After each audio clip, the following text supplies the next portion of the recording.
Good evening, everyone. Welcome to Byju's IAS. Am I audible and visible?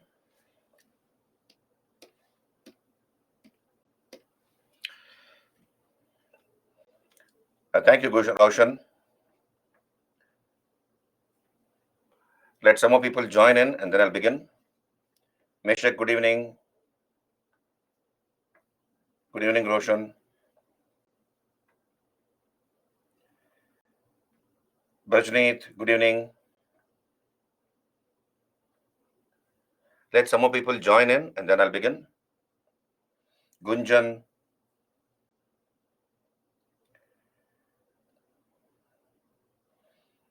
Sharmi, Pihu. Yeah, good evening, everyone. Anushka. Yeah, I'm doing well, Roshan. Thank you. Can anybody tell me where I stopped yesterday, last class on Friday? I had started the post-Maurya period. I think I finished the foreign dynasties, the foreign tribes who came into India, the foreign kingdoms. Am I right? We finished with the four foreign tribes and the kingdoms they established: the Bactrian Greeks, the Scythians or the Shakas, the Parthians and the Kushanas. Am I right?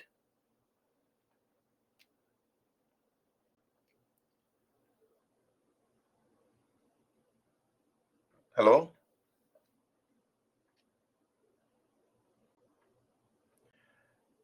Am I audible and visible? Yes, Vishant, I have postponed the webinar by a few more days. That is, we'll be having the webinar on the 2nd. The reason being that I did not have enough topics to do in the webinar. So I have bought some extra time so that I can add some more topics and then I can do the webinar. Yeah, thank you. Yeah, coming to that, Bhimare, just hold on. Sindhu, good evening. Yeah, I finished with the foreign tribes last class, all of you. Do you remember? I began with the post-Maurya period. Am I right? Bactrian Greeks, then the Scythians, the Parthians, and the Kushanas. Do you remember where I stopped last class?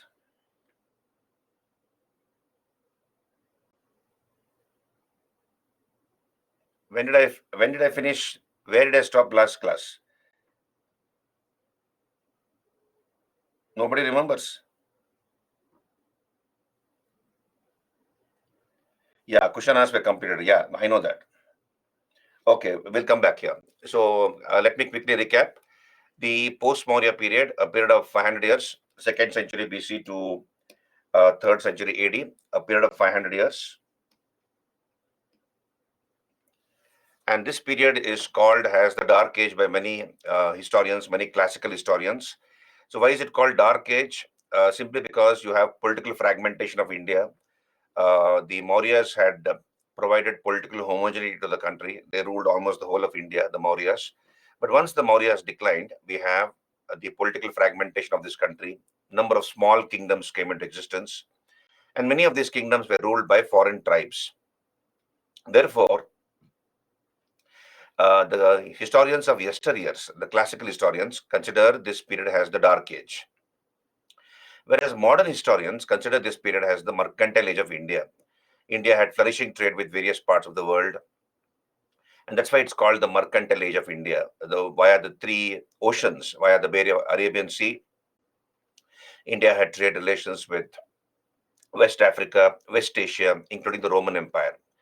With through the Bay of Bengal, India had trade with Burma or Myanmar, with China, and also via the Indian Ocean with Sri Lanka, Lakshadweep, Maldives, with Indonesia, the Indonesian Spice Islands, and also Malaya, what is now called Malaysia. So Malaya, and then of course southern Thailand and also China. So India had flourishing trade. This was the period when the monsoon mechanism was discovered by Hippolytus, an Egyptian Greek sailor. So Egyptian Greek sailor noticed that in a particular season, winds blow towards India and bring huge amount of rains to this country.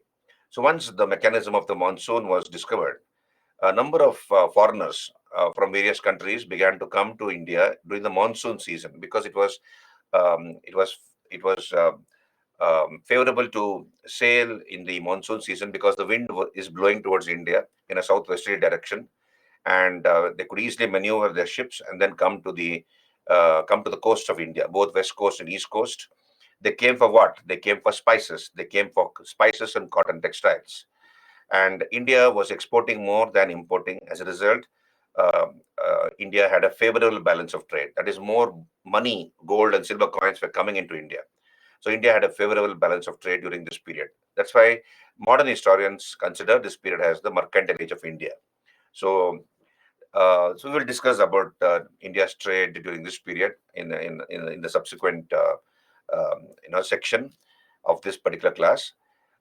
So here I told you, after the decline of the Mauryas, we have the Sungas, the Kanvas, and the Shatavahanas who succeeded the Mauryas. In the indigenous successors of the Mauryas were these: the Shungas, the Kanvas, and the Shatavahanas. Then during this period, we have foreign tribes coming into India. The Great Wall of China was completed around this time, around 220 BC, by Shi Huangti.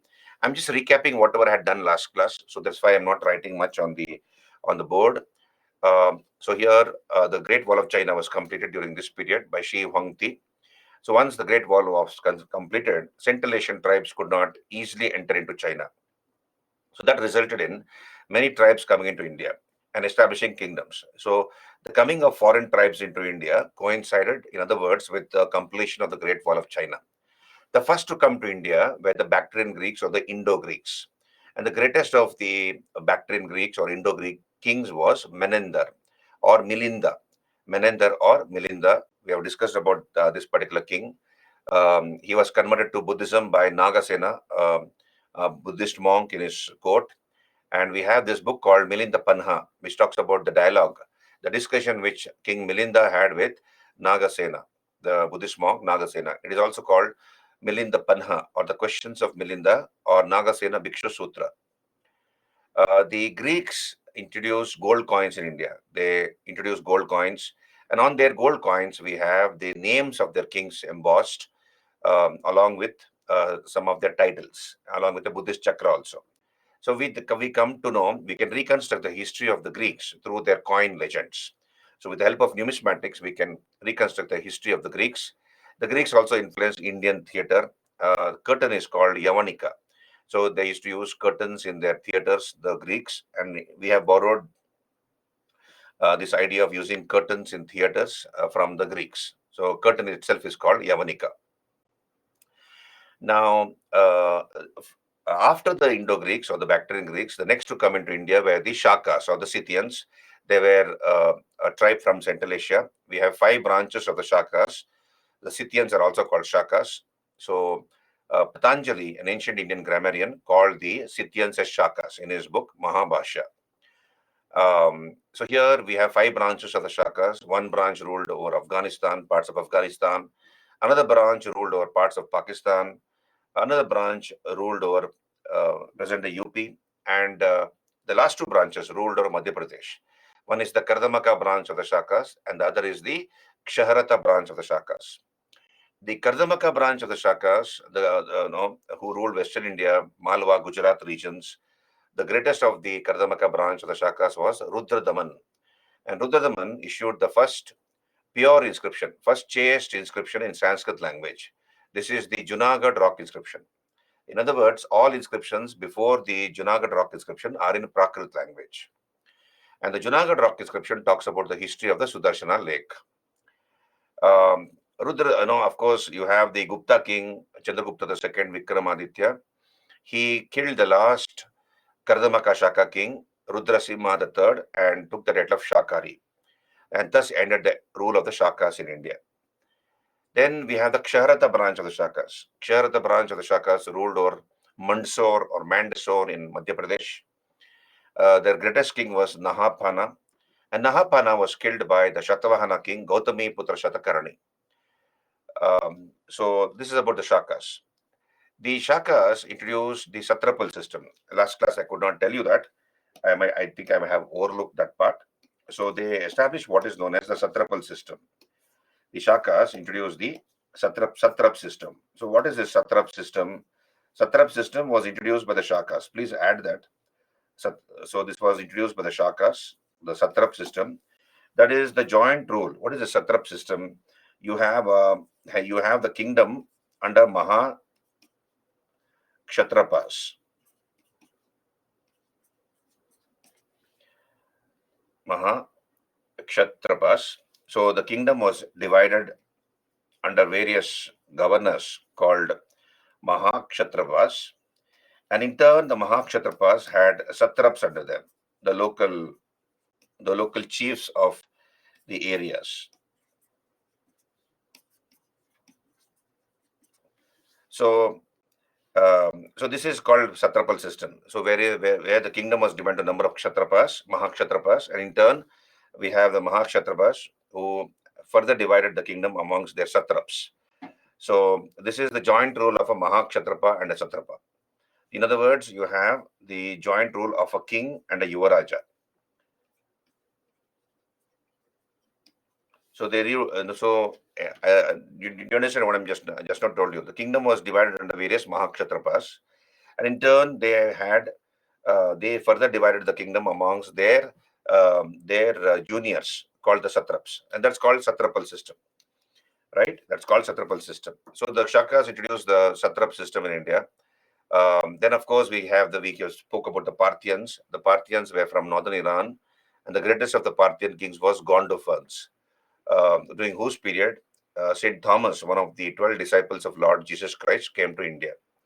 So Saint Thomas is considered to be the first Christian pilgrim father to come to India. Unfortunately, his ship was wrecked off the coast of Chennai, and he somehow managed to reach the coast of Madras or Chennai. But the local people suspected him, and then they attacked and killed him. And he has been buried at a place now which is considered to be very holy by the Christians. This is the Saint Thomas Mount, Saint Thomas Mount in Chennai, which contains the mortal remains of the saints on Saint Thomas. Then, of course, the last to come to India were the Kushanas. The Kushanas are also called Yuchis or Tokharians. They were one of the Central Asian tribes. They established a huge kingdom from the river Oxus in Central Asia to the river Ganga here in India. The greatest of the Kushana kings was Kanishka. And Kanishka, I told you, was known for his tolerant attitude or secular attitude, or he had a very Catholic attitude. He worshipped many gods like the fire god, the sun god, the moon god, the wind god, Buddha, etc.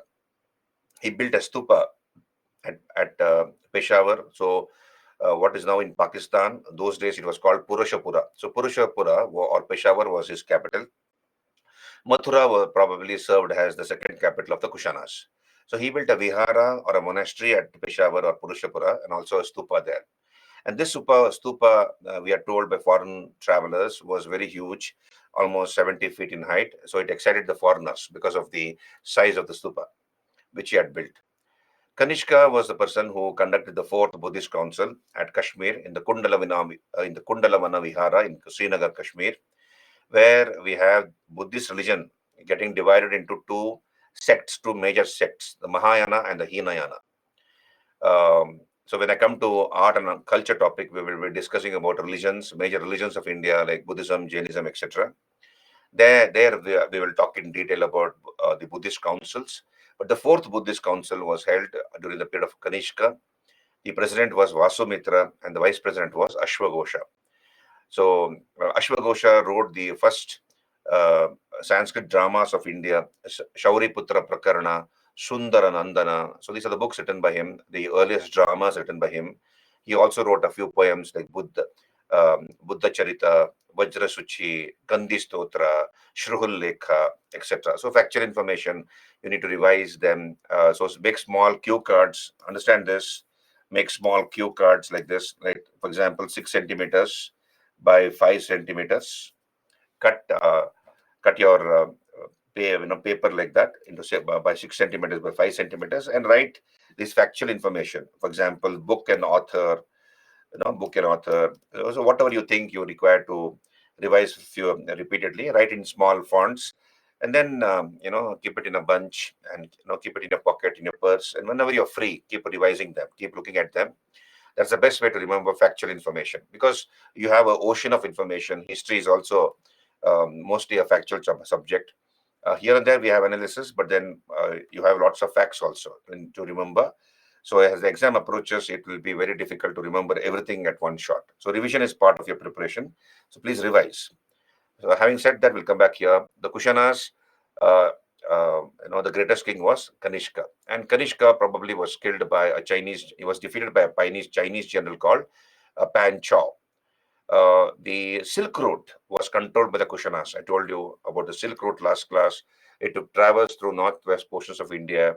It was a 10,000-kilometer Silk Route where the silk merchants used to carry silk from China all the way to Kashgar. Kashgar, where the East met the West. Western traders used to come to Kashgar and pick up Chinese silk and take it to European countries. So this Silk Route passed through northwest portions of India, and the Kushanas controlled the Silk Route. In the sense, they blocked the Silk Route and extracted taxes, demanded taxes from the silk merchants. So that way, a lot of gold and silver coins were flowing into North India. So this is where I stopped last class. Do you remember? Hello, all of you. Uh,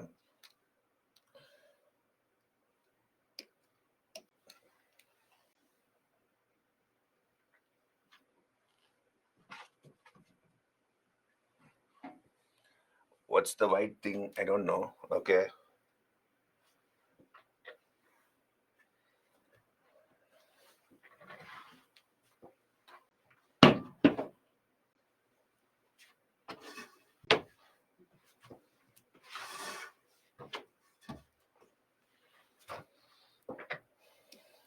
Okay, clear?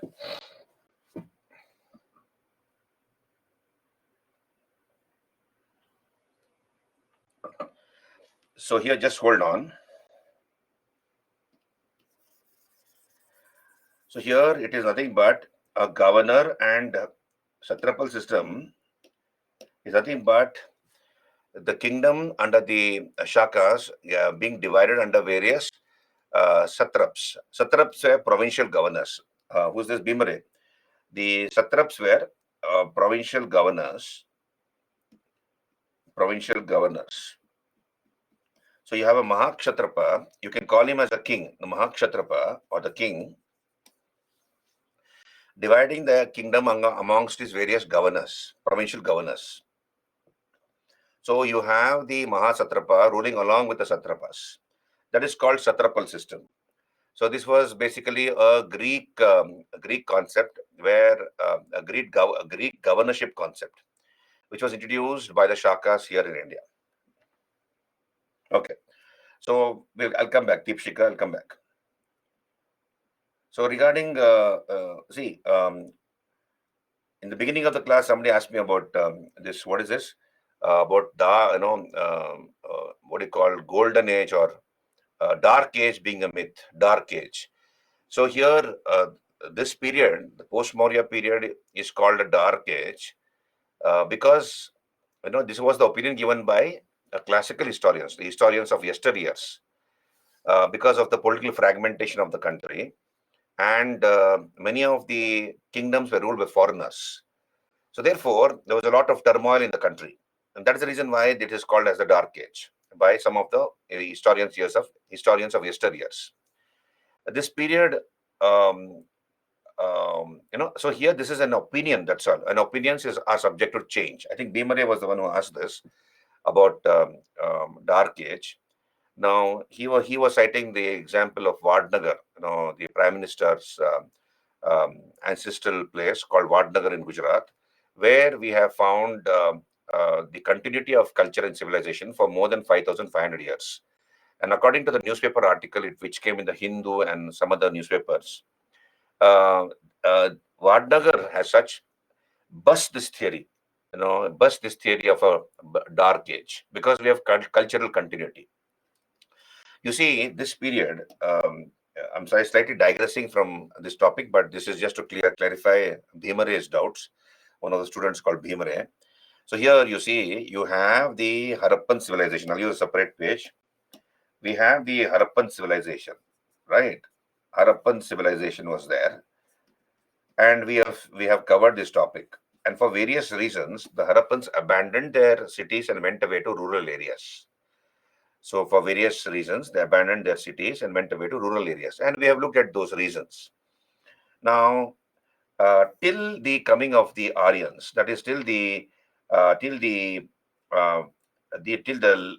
till the late, or rather till the Vedic period, till the Vedic period, this period, we don't have much information about what happened in the interim between the Harappan civilization, between the decline of the Harappan civilization and the Vedic period. And this period is called Dark Age. Okay, this period is called Dark Age because we don't have much information about what happened or what transpired between the end of the Harappan civilization and the coming of the Aryans. So that's called a Dark Age. Similarly, when we talk about Tamil history, when we talk about the history of the Tamil Sangam Age, understand this, Sangam Age. Sangam Age is from 2nd century BC to 3rd century AD. Some books say 3rd century BC to 3rd century AD. And some books say 5th century BC, some 5th century BC to 5th century AD, a period of 1000 years. However, so in the Sangam Age, what is Sangam Age? I'll come to that in some time. In the Sangam period, we have three Tamil kingdoms, that is the Cholas, understand this, Cholas, Cheras, and Pandyas.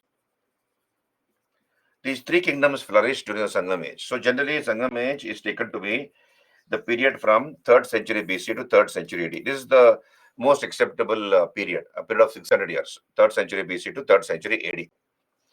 Now, once 3rd century ends, what we notice is till from the 3rd century AD till about the middle of the 9th century, till about 850 AD, the history of the Deep South is hazy. Again, this is called a Dark Age. Again, this is called a Dark Age. Why it is called a Dark Age? Because we don't have much information about what transpired during this period, 3rd century AD to 850 AD. And we are told by that there were a group of rulers called the Kalabhras.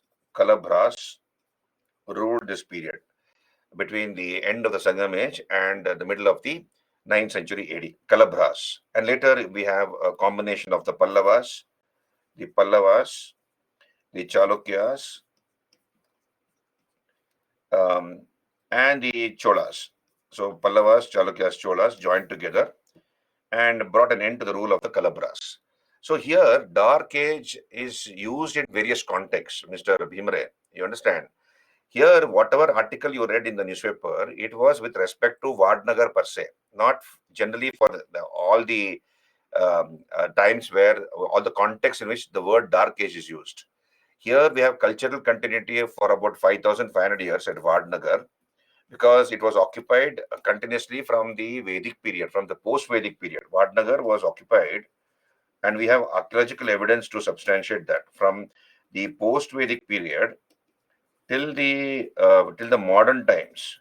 Continuously, Vadnagar has been occupied. So here, that place busts the myth of Dark Age. Did you understand? Bhimare. No, you cannot say that the concept of Dark Age is a myth for other contexts in which that word is used. For example, I just now gave you the period between the end of the Harappan period and the coming of the Vedic Age, or for that matter, the word Dark Age in the context of the Deep South. So that's where it is applied. Vadnagar bus, of course, bus the theory. Okay, we'll come back here. So here we have discussed up to Kushanas, right? We have discussed up to Kushanas. The Kushanas controlled the Silk Route. I told you that they were the first to issue gold coins on a large scale. So the first to issue gold coins in India were the Indo-Greeks or the Bactrian Greeks. The first to issue gold coins on a large scale were the Kushanas. So first to issue gold coins. First to issue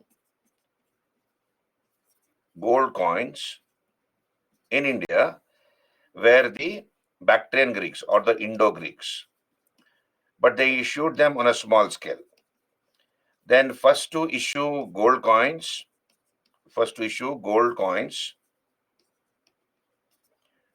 on a large scale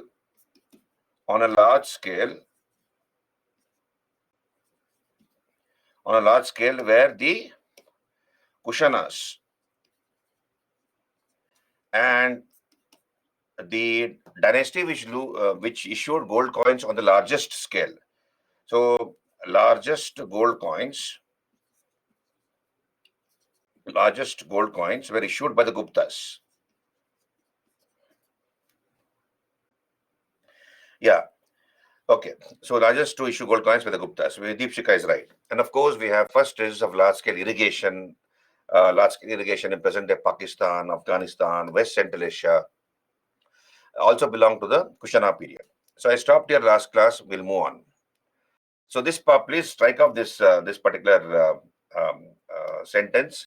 Kushans were not the ones who introduced the Satrapal system. It was the Shakas. Make that correction, please. This PPT is a old PPT of mine.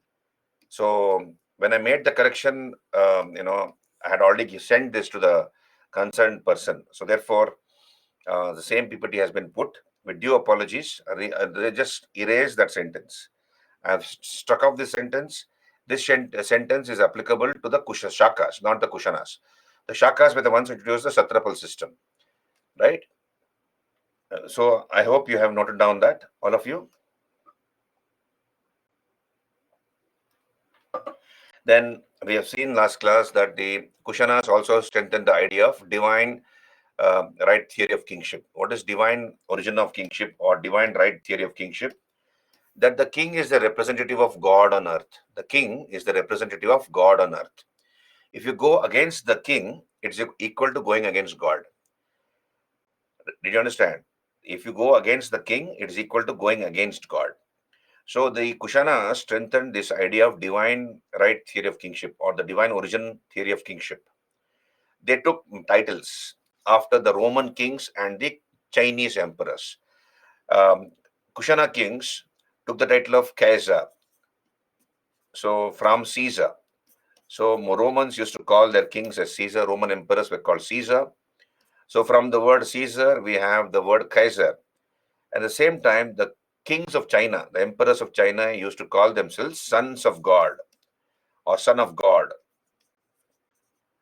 And the Kushanas called themselves Daivaputra, Daivaputra, Daivaputra, Shahanushahi, or Shehenshah. So these two words, Kaiser and Devaputra, were the titles taken by or assumed by the Kushana kings, which strengthened the idea of divine right theory of kingship. And many rulers after them in India took those titles, called themselves as son of God. For example, we have, Akbar. Akbar also, Mughal emperors claimed themselves to divinity, the divine status. So, in fact, Abul Fazl in his Aini Akbar, he says that kingship is a light emanating from God. Everybody cannot become a king. You should have the light of God shining upon you. So that's called Fari Izdi. So here, of course, even before that,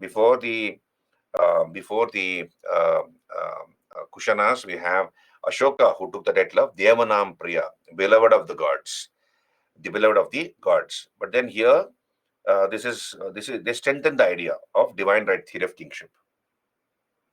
Yeah, son, Devanam Priya. He called himself as Devanam Priya, beloved of the gods, not son of God, beloved of the God. He called himself. So they strengthened the idea of divine right theory of kingship. Okay, Ankush, we'll come back here. So Shakas and Kushans introduced all these things into India. Better cavalry. They were fierce horse riders. They introduced. Okay, Sumo. Thank you, Sumo. Tianzi. Okay. So they introduced horse accessories into India. So they came from a cold climate. They came from Central Asia, and Central Asia is a cold plateau. So you cannot just wear simple clothes, a pant and shirt, and ride a horse. Because of the cold climate, you're forced to wear certain riding gear like a helmet, boots, long coat called sherwani. So all these horse accessories were used by the Central Asian tribes in Central Asia, and they introduced the same into India. For example, better cavalry, reins, leather reins, then saddles, leather saddles, then turban. They used to wear turbans, tunic like a pant, tunic, trousers, long coat called sherwani, caps, helmets, boots. So they all used to wear these. All these accessories were worn by the Central Asian tribes, and then they used to ride the horse. And the same was introduced into India, and of course, gold flowed into India because of the Silk Road. Because of the Silk Road, gold flowed into India. Right. So this is where I stopped here last class. Let me move on. So this is the picture of the Silk Route, as you can see, a 10,000-kilometer Silk Route, right? And I told you, just remember this, when I come to Gupta period, we will talk about it.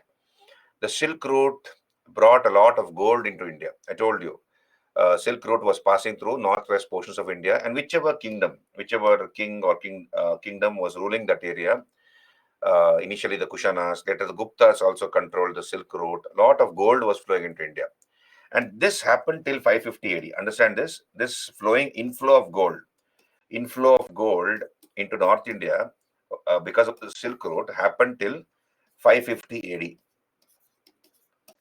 But after 550 AD, the inflow of gold dried up. The inflow of gold into North India, dried up. What was the reason for that? I'll tell you later. When I come to Gupta period, we'll talk about it. Okay, and we'll come back here. So here, let us discuss the native dynasties which succeeded the Mauryas. So we have seen last class, the last Mauryan king, Brihadratha, was assassinated by his own commander by name Pushyamitra Sunga, who established the Sunga dynasty. So the Sunga succeeded the Mauryas in the north, in North India, North and Central India. After the Sungas, we have the Kanvas who succeeded the Sungas. And down south, we have the Shatavahanas who succeeded the Mauryas in the south. So we'll let us discuss about the Shungas, the Kanvas, the Shatavahanas, and of course Kalinga or Orissa becomes independent after the end of the Mauryas. And Kalinga or Orissa was ruled by the Chedi dynasty, also called the Meghavarman dynasty. So we'll also be discussing briefly about the Meghavarman dynasty or the Chedi dynasty. So first of all, let us talk about the Sungas. Sunga dynasty, you can see on your screen, this is the kingdom of the Sungas, Sunga Empire. This is Sunga Empire. Their capital was Vidisha in Madhya Pradesh. Vidisha in Madhya Pradesh was their capital, right? And the founder, you all know, was Pushyamitra Sunga. The founder was Pushyamitra Sunga. So the capital was Vidisha. And they were Brahmins. They were Brahmins belonging to the Bharajvada Gotra. They were serving under the Mauryan emperor. And Brihadratha, who was unpopular king of the Mauryas, he was also unpopular among the army of the Mauryas. So this Pushyamitra Sunga, who was the commander-in-chief, Pushyamitra Sunga. He was a Senapati. He was a Senapati or commander-in-chief of the Mauryan king. He killed him. Pushyamitra killed Brihadratha and usurped the throne and ended the Mauryan rule and established the Sunga dynasty. So founder, as you all know, was Pushyamitra Sunga. He was the founder, killed the last Mauryan king, Brihadratha. And Yavanas, the Indo-Greeks, were also supposed to be defeated by him. He defeated the Indo-Greeks also, and he performed 2 Ashwamedha sacrifices. Now, Buddhist sources, understand this, Buddhist sources tell us that Pushyamitra Sunga destroyed 84,000 stupas built by Ashoka. Ashoka is supposed to have built 84,000 stupas, according to Buddhist sources. We have this Tibetan book called Divya Vadana. Divya Vadana is a Tibetan textbook, Tibetan Buddhist textbook, a textbook of Tibet, Tibetan Buddhist textbook, the Divya Vadana. So this Tibetan Buddhist text tells us that Pushyamitra Sunga destroyed 84,000 stupas built by Ashoka. Now, what's a stupa? Anybody? What is a stupa? What's a stupa? Anybody here?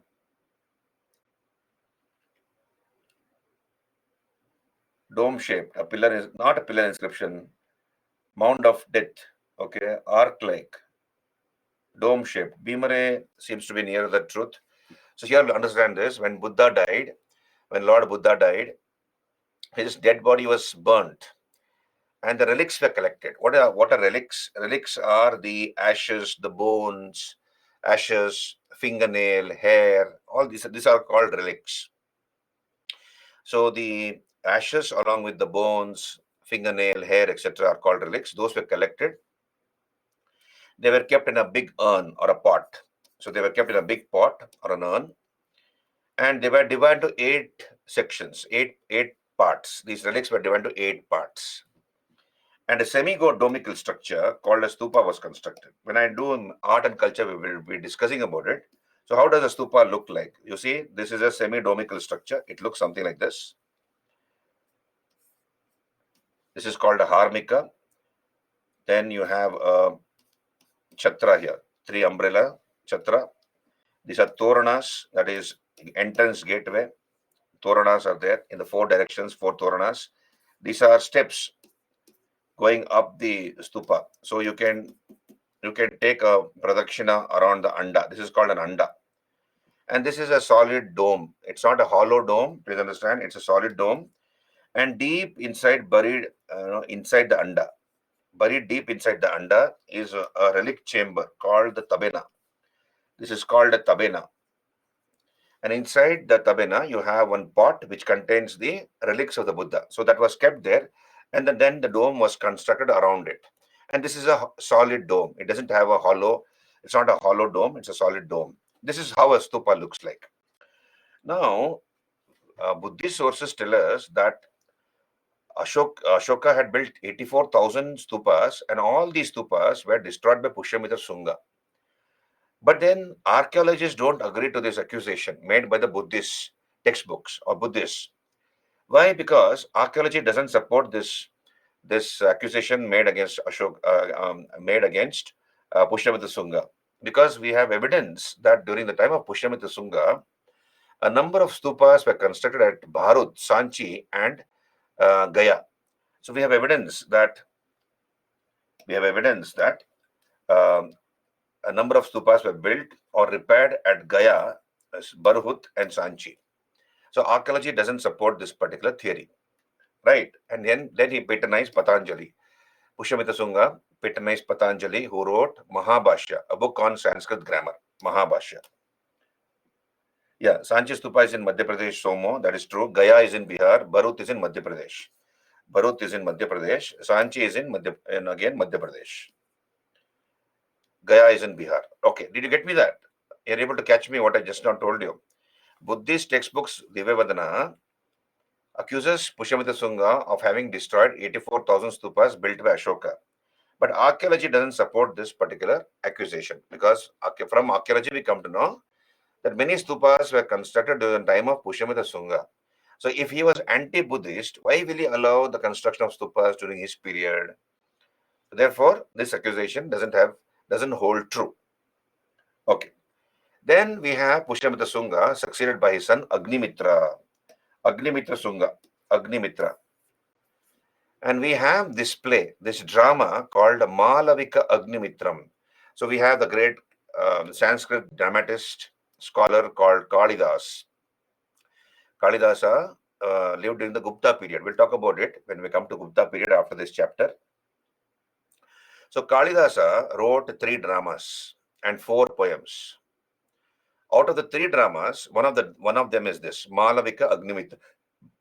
Malavika Agnimitram.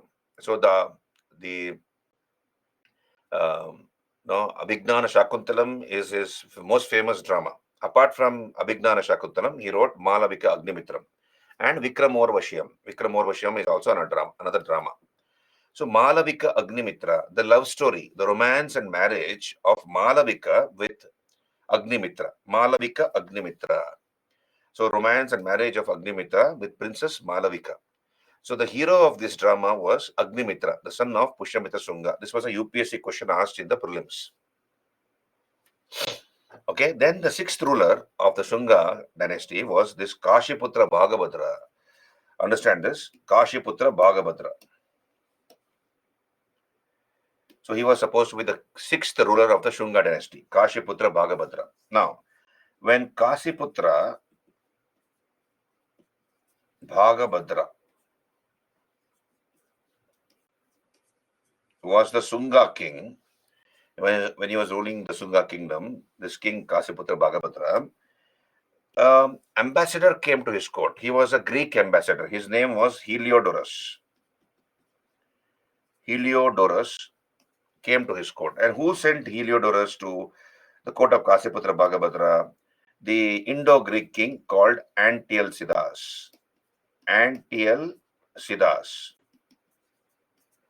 So he was an Indo-Greek king, a Greek king, Indo-Greek king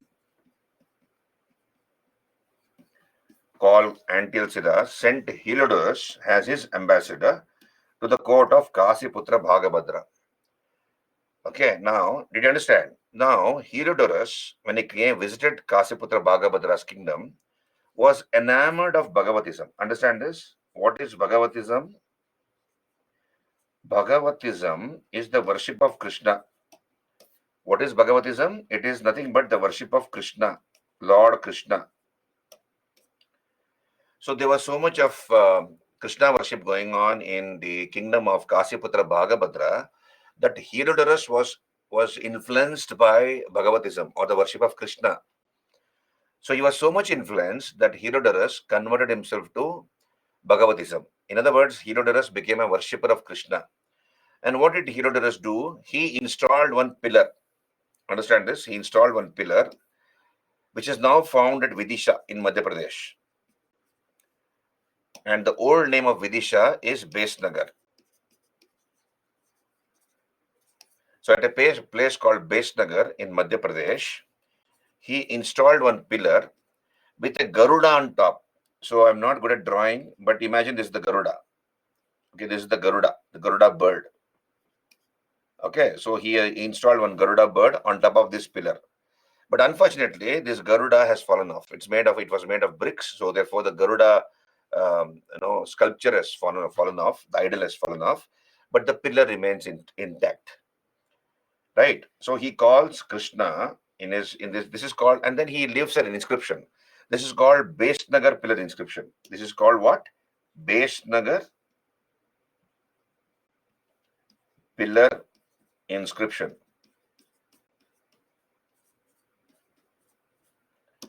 In this Besnagar pillar inscription, he introduces himself. He says that he was sent to the court of Kashiputra Bhagabhadra by his king Antialcidas, Indo-Greek king Antialcidas, and having come to the Sunga kingdom, he converted himself to Bhagavatism, became a worship of Krishna.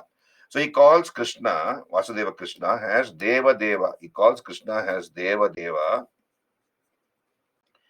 and he calls himself as Parama Bhagavata. He calls himself as Parama Bhagavata. That is the favorite devotee. He calls himself Parama Bhagavata.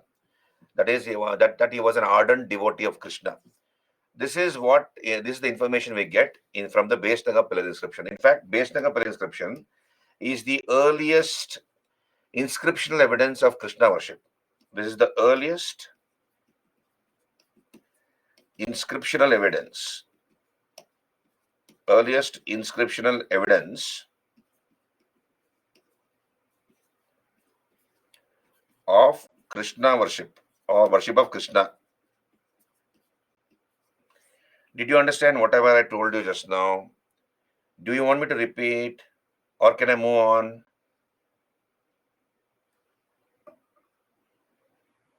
Okay, good.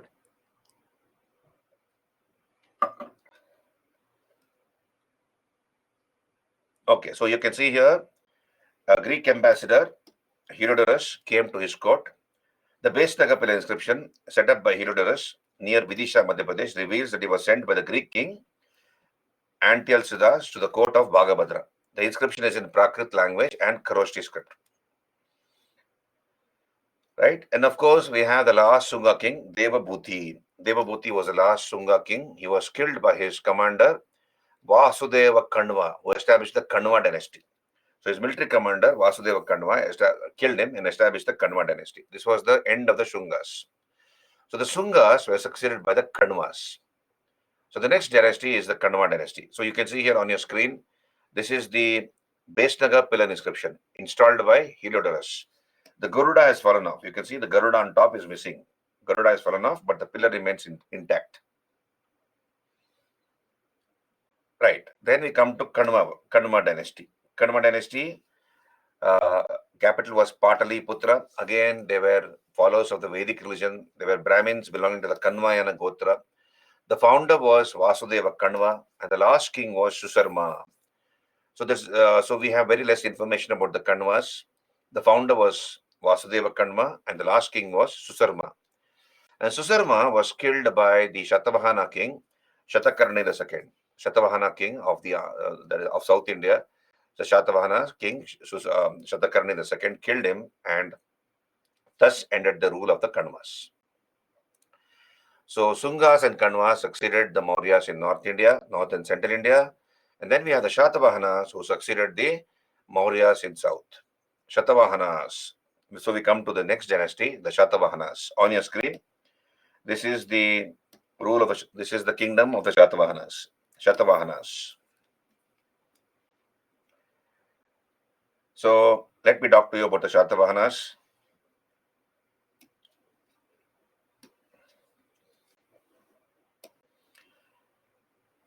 Now, the Shatavahanas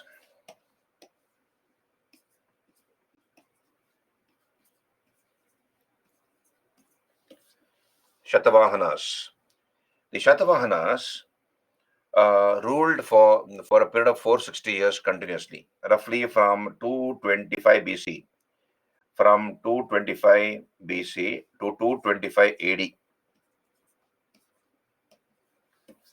So almost for 500 years, for about 460 years, they ruled continuously under 30 kings. So they had a very long period of reign for 460 years continuously. Now, if I ask you a question, which is the only dynasty in the history of India to have ruled more than 500 years continuously? Which is the only dynasty in the history of India to have ruled continuously for more than 500 years? So, if you have attended my class, earlier class, some of you may be able to attend, you may be able to answer. No? Mauryas? No. Mauryas ruled only for 137 years, Ram. 137 years, 90 plus 47. Brajneet says Yadavas? No. Indo-Greek, Gupta? No. Mughals? Gunjan? No. So I'll give you a hint. This is a dynasty from South India. This is a dynasty from South India. Maratha? No. Okay, no. Chola? No. Okay, wait. Again, I'll give you one more hint. This is a dynasty from Karnataka, present-day Karnataka.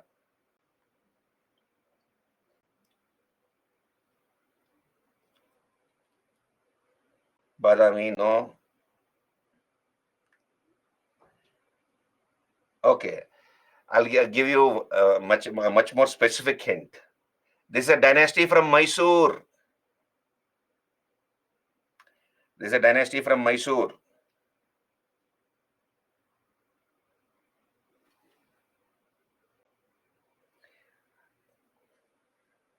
Yeah, Lagima has at last got it right. The answer is the Wadayars. The Wadayars of Mysore. Wadayars. You see, Wadayars.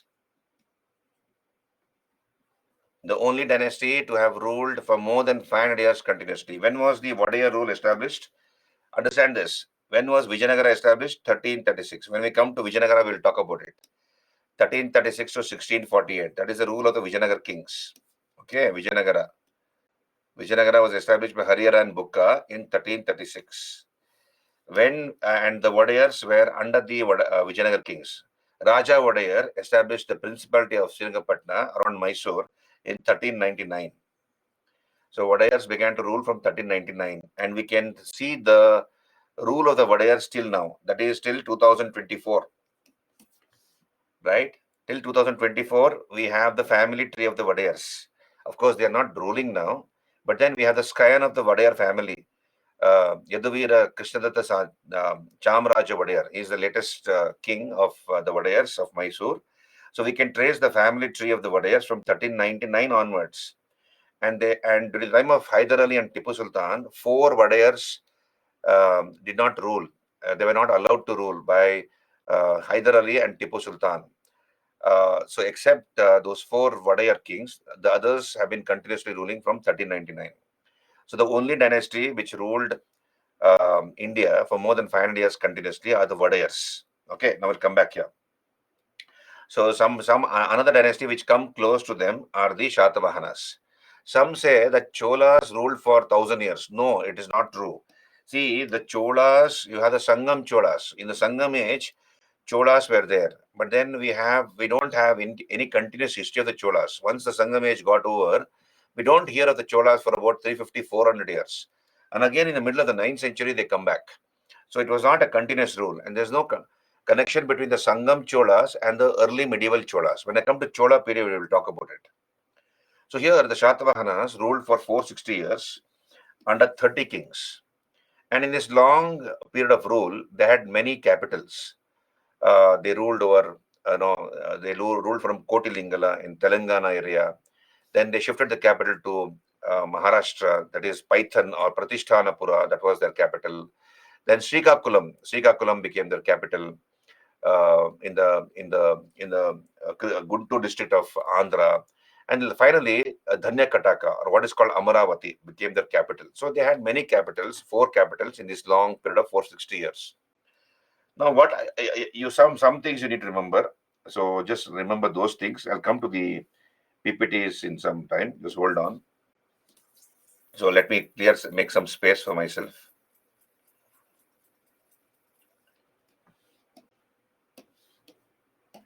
So here, the Shatavahanas initially, understand this, the Shatavahanas initially ruled over, I think I'll be repeating this, but doesn't matter. I told you they were ruling over parts of southern Gujarat and northern Maharashtra, initially, the early Shatavahanas. And we have a branch of the Shakas ruling this part of the country. This is a branch of the Shakas, that is the Kshaharata branch of the Shakas.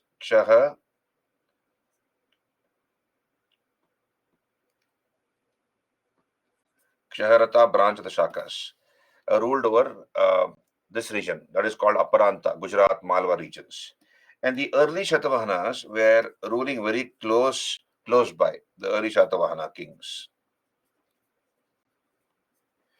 And this area, Aparanta became the bone of contention between the early Shatavahanas and the Ksharata Shakas.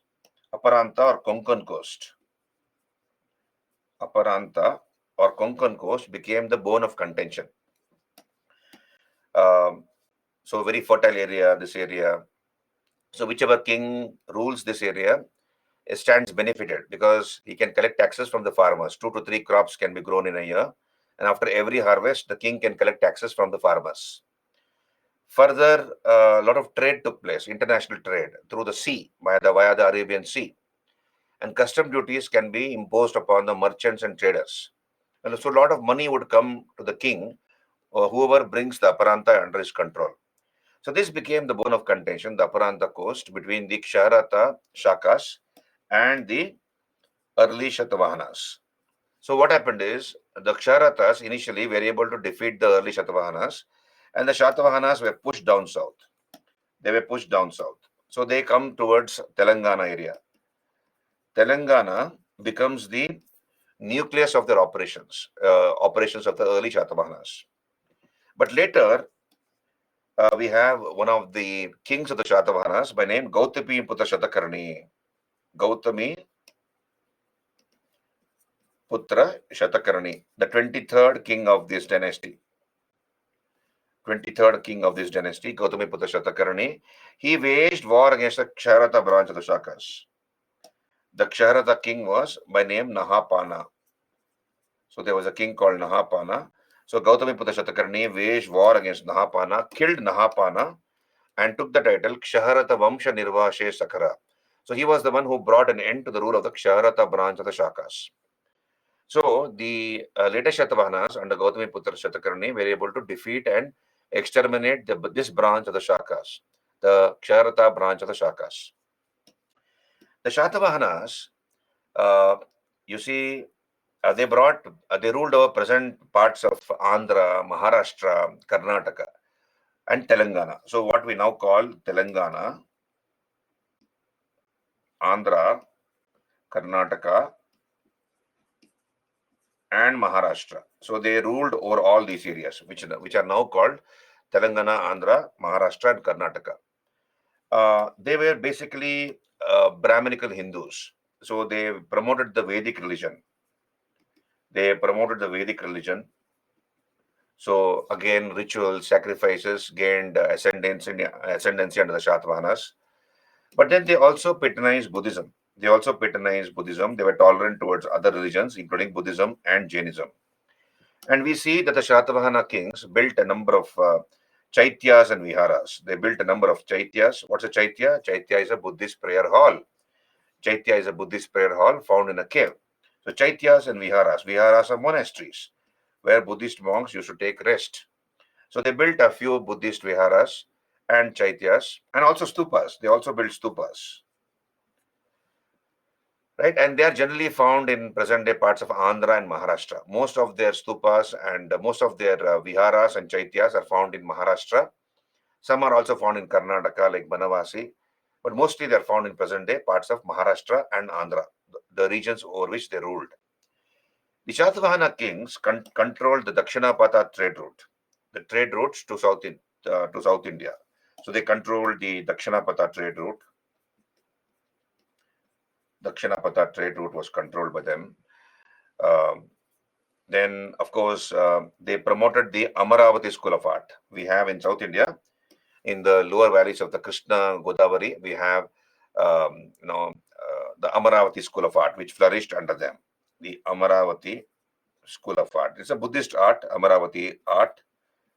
So they used to use limestones. Marble is used, most beautiful among the three schools of art in the post-Maurya period. We have Gandhara School of Art, Amaravati School of Art, and Mathura School of Art.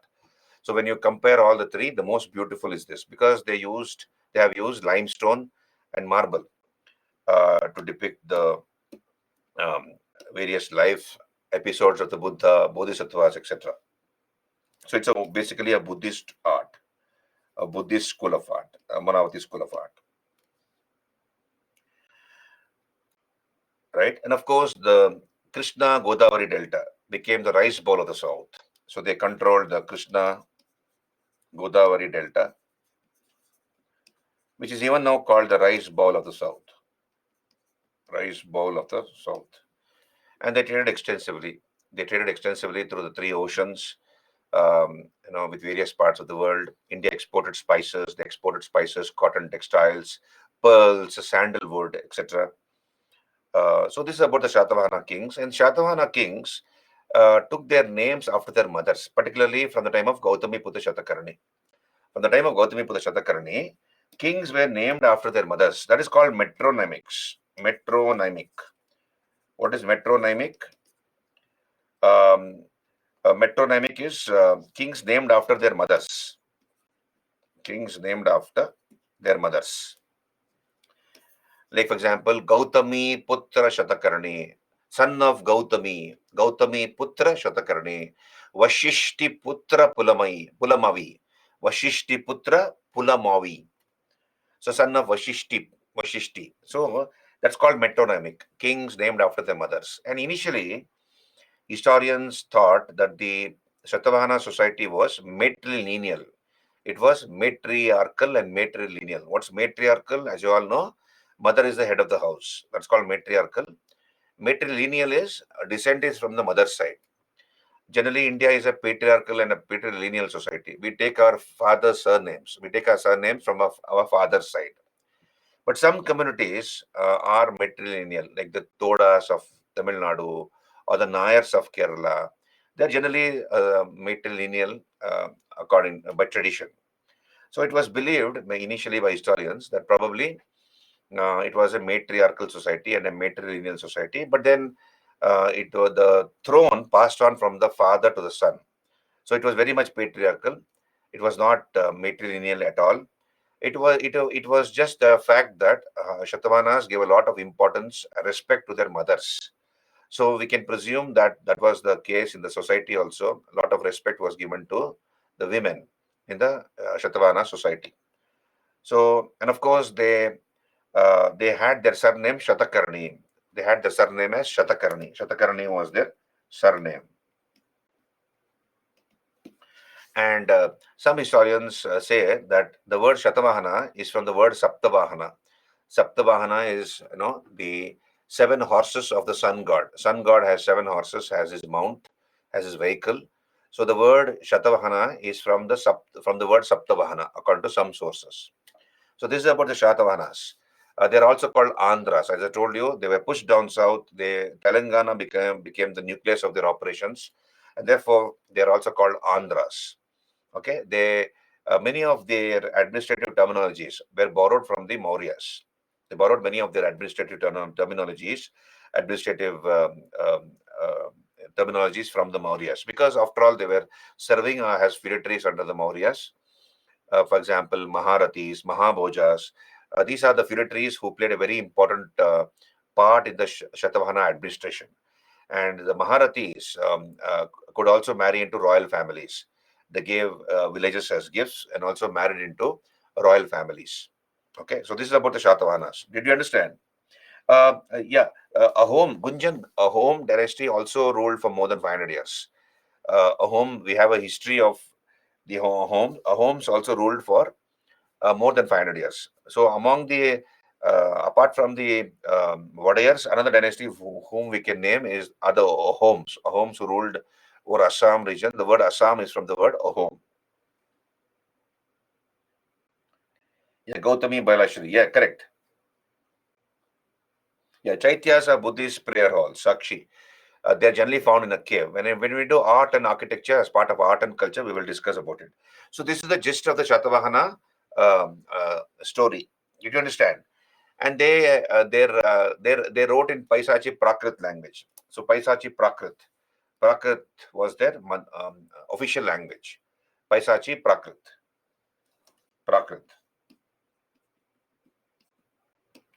in the Paisachi dialect.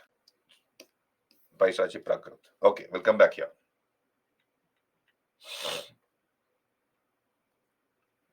Did you understand whatever I told you just now? This is the gist of the Shatavahana topic. And on the ruins of the Shatavahanas, we have some minor kingdoms who arose, like for example, the Ikshvakus. The Ikshvakus ruled over parts of Telangana, Andhra, on the ruins of the Shatavahanas. The Chutus ruled over parts of Karnataka with Banavasi as capital. Abhiras ruled over Maharashtra. So on the ruins of the Shatavahanas, we have the Ikshvakus who ruled over Telangana, Andhra region. Then, of course, the Abhiras ruled over Maharashtra, and the Chutus ruled over parts of Karnataka with Banavasi as capital.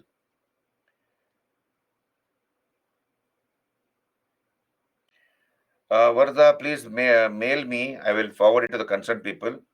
Also, mail target IAS at the rate of Byju's.com.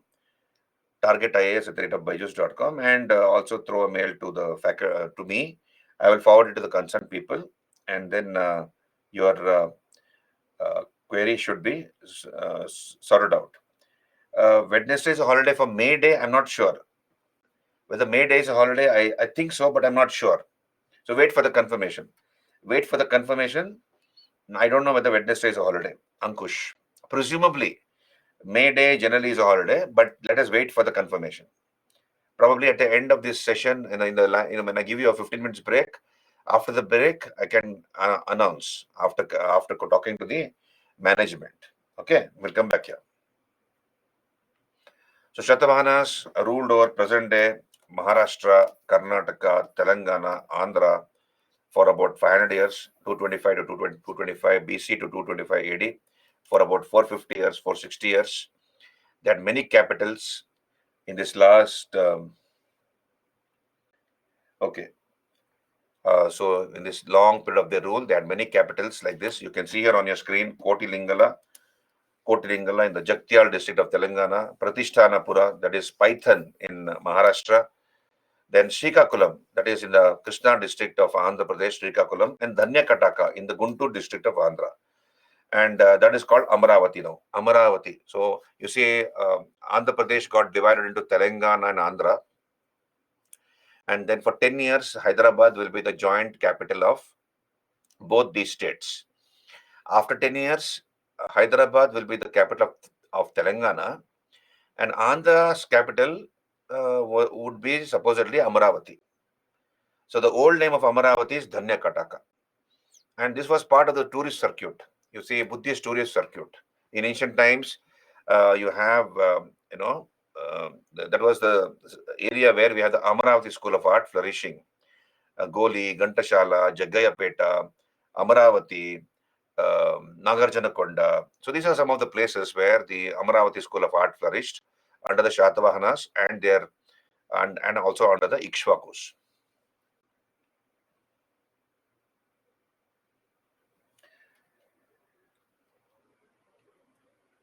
So here, Bimre, this is basically a UPSC class. So therefore, wherever there is overlapping, like for example, Rashtrakutas are a dynasty which who are of Kannada origin, or for that matter, we have the Shatavahanas again, who ruled over parts of present-day Karnataka, or for that matter, Vijayanagara kings who ruled over also parts of Karnataka during those days.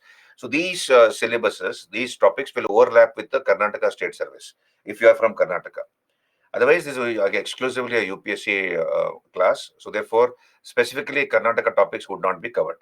But wherever there's an overlap, obviously you can make best use of it if you are also preparing for the state service.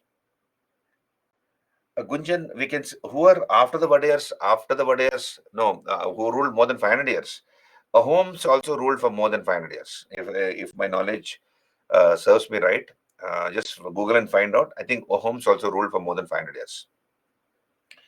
The Delhi Sultans, the Mughals could not easily defeat the Ahoms because of the terrain, the thick forest area there. So they generally were independent, and they repelled many attacks of the Delhi Sultans as well as the Mughals, the Ahoms. Okay, so we'll come back here. Prakrit was their official language. Prakrit was their official language of the Shatavahanas. Prakrit.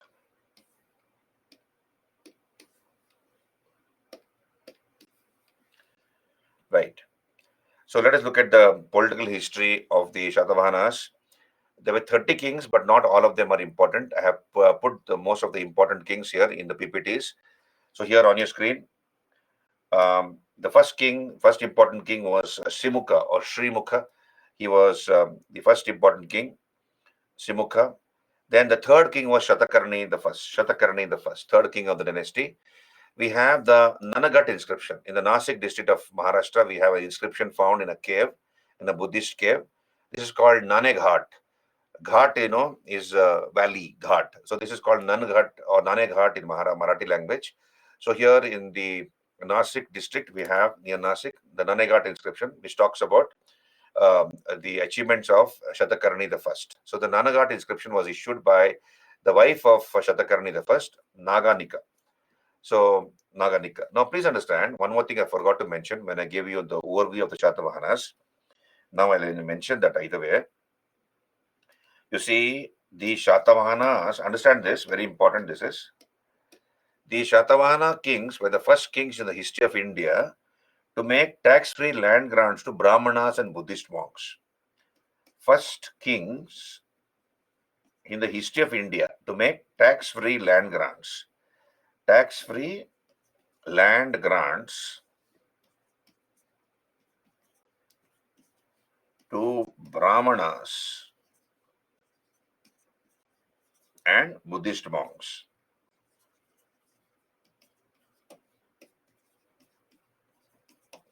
Generally to the Brahmanas, tax-free land grants to Brahmanas and Buddhist monks. And such tax-free land grants later came to be called Agrahara. Under the Gupta kings, it came to be called Agrahara or Brahmadeya. Such land grants came to be called Agrahara or Brahmadeya land grants. It's also called Chaturvedi Mangalam. Chaturvedi Mangalam. Now let us understand this. What is the meaning of this?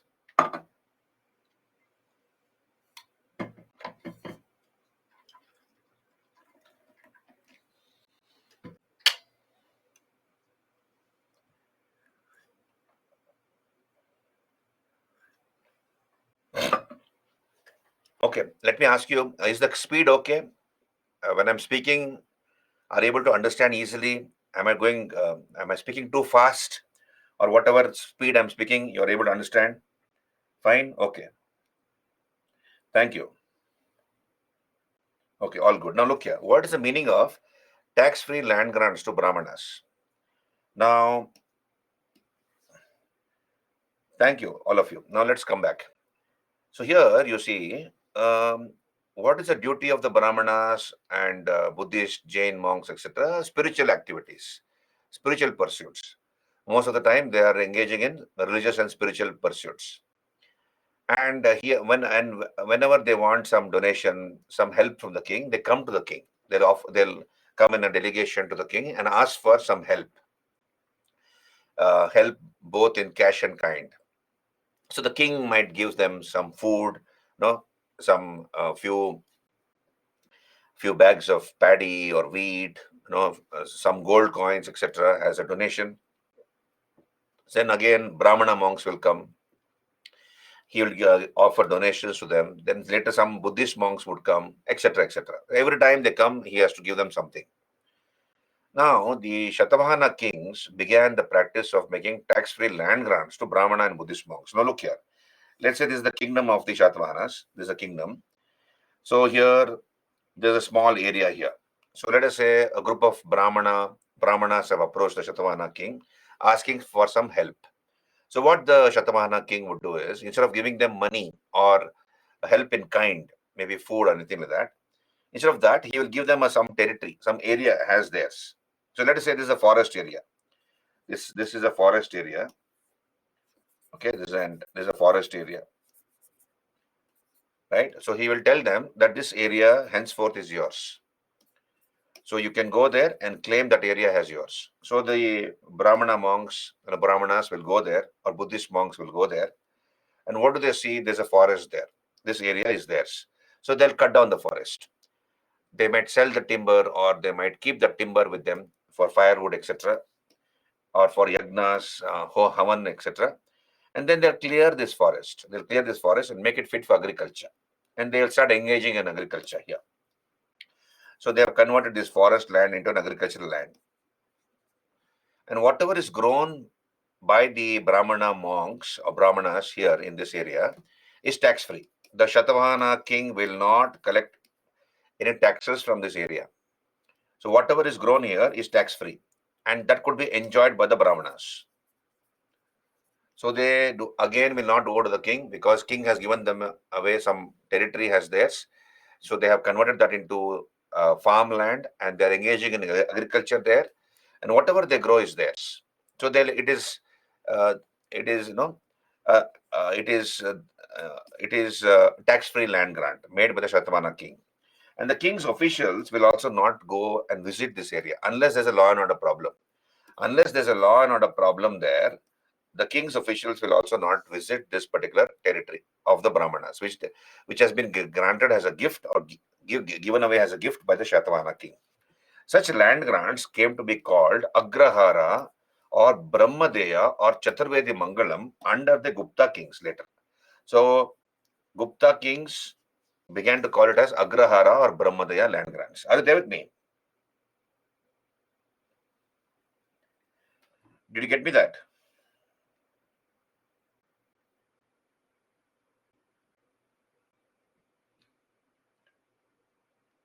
Why king grant? Because everything, all land belongs to the king. Bhimre. Theoretically, all land belong to the government or the king. So only the king can help the Brahmanas or the Buddhist monks. So Shatavahana kings were the first to make tax-free land grants to Brahmanas and Buddhist monks, and later these tax-free land grants came to be called Agrahara, Brahmadeya, or also Chaturvedi Mangalam by the Gupta kings and other kings. Okay. Yeah, in the Gupta period, it came to be called Agrahara, Brahmadeya, or Chaturvedi Mangalam. Sakshi.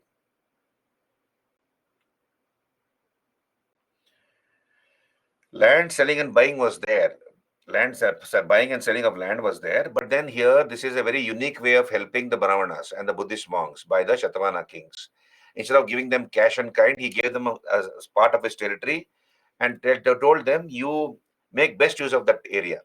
Yeah, engage in agriculture, and that will be whatever you grow is there, yours. So he doesn't have to give anything else.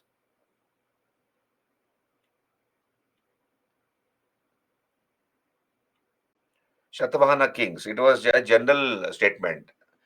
All the Shatavahana kings began this practice. Okay.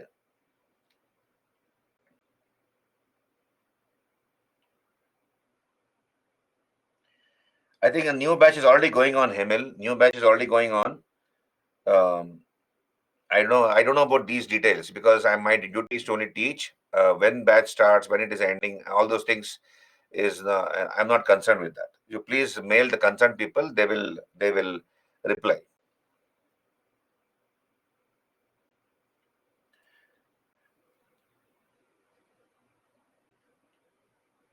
Generally, yeah, Bhimarates was mostly for the Brahmanas. Also Buddhist monks. Many Buddhist monks also got these type of land grants, but it was mostly Brahmanas. So definitely we cannot say. Probably it was the third king. Generally Shatavahana kings began this practice. We cannot definitely state that one particular king did it. As a dynasty, they did it. They helped the Brahmana monks. Ajivikas, I'll tell you later. Who are these Ajivikas? I'll tell you when I do. When I do the religious movements as part of art and culture, we will speak about Ajivikas. Okay, we'll come back here. Are you there with me, Vignesh? This is out of context, Vignesh. Ajivikas, the founder was Goshala Maskari Putra, one of the accomplices of Vardhamana Mahavir. He was a student of or a disciple of Vardhaman Mahavir, and later he founded a sect which has come to be called as the Ajivika sect. Okay, now we'll come back here. They had many capitals. The latest was, of course, Dhanya Kataka or Amaravati. Then Simuka was their first king. The third king was Shatakarni the first. We come to know about Shatakarni from the Nanagat inscription issued by his wife Naganika. The Shatavahanas, where their inscriptions are found in the Prakrit language and the Brahmi script. So I told you the Shatavahanas served as feudatories under the Mauryas. Most of the edicts of Ashoka throughout India are in the Brahmi script and the Prakrit language. Similarly, the inscriptions of the Shatavahanas are also in the Brahmi script and the Prakrit language. Right? Then we come to know that you see from this cave, Nanagat cave, we have the statues of Shatakarni, his father Simuka, his wife Naganika, which have been found. And the Shatavahanas were the first to make tax-free land grants to Brahmanas. That practice was begun by them. Then Kuntala Shatakarni, he was the 13th king of the dynasty. He patronized these scholars. Gunadya, who wrote Brihat Katha or Vadda Katha, and Sarvavarma, who wrote Katantra Vyakarana. So he was the 13th king of the dynasty. Again, I repeat, make cue cards 6 into 4 centimeters and write such information in those cue cards and keep on revising them whenever you have time. That's the best way to remember. Then Hala. Hala was the 17th king of the dynasty. Hala. So he wrote a book called Gata Shaptashati. Gata Shaptashati, containing 700 erotic poems. What is erotics? Erotics is love making. So the subject was love making. So he has written 700 erotic poems. The title of the book, Gata Shaptashati, in Prakrit language, Maharashtri Prakrit language. He ruled for a very short period of time, 5 years only. Hala. Then the greatest of the Shatavahana kings was this man called Gautami Putra Shatakarni. Gautami Putra Shatakarni. He was the 23rd king of the dynasty, and he was a great warrior. We come to know about Gautami Putra Shatakarni from the Nasik inscription issued by his mother, Gautami Balashri. So his mother, Gautami Balashri, issues the Nasik inscription. Nasik in Maharashtra. So we have found an inscription there issued by his mother, Gautami Balashri. And from this Nasik inscription, we can come to know the military achievements of Gautami Putra Shatakarni. What are the various areas conquered by him? So he conquered present parts of Andhra, Telangana, Maharashtra, and also Karnataka. Whatever are now in these states, all those areas, many of those areas were conquered by Gautami Putra Shatakarni.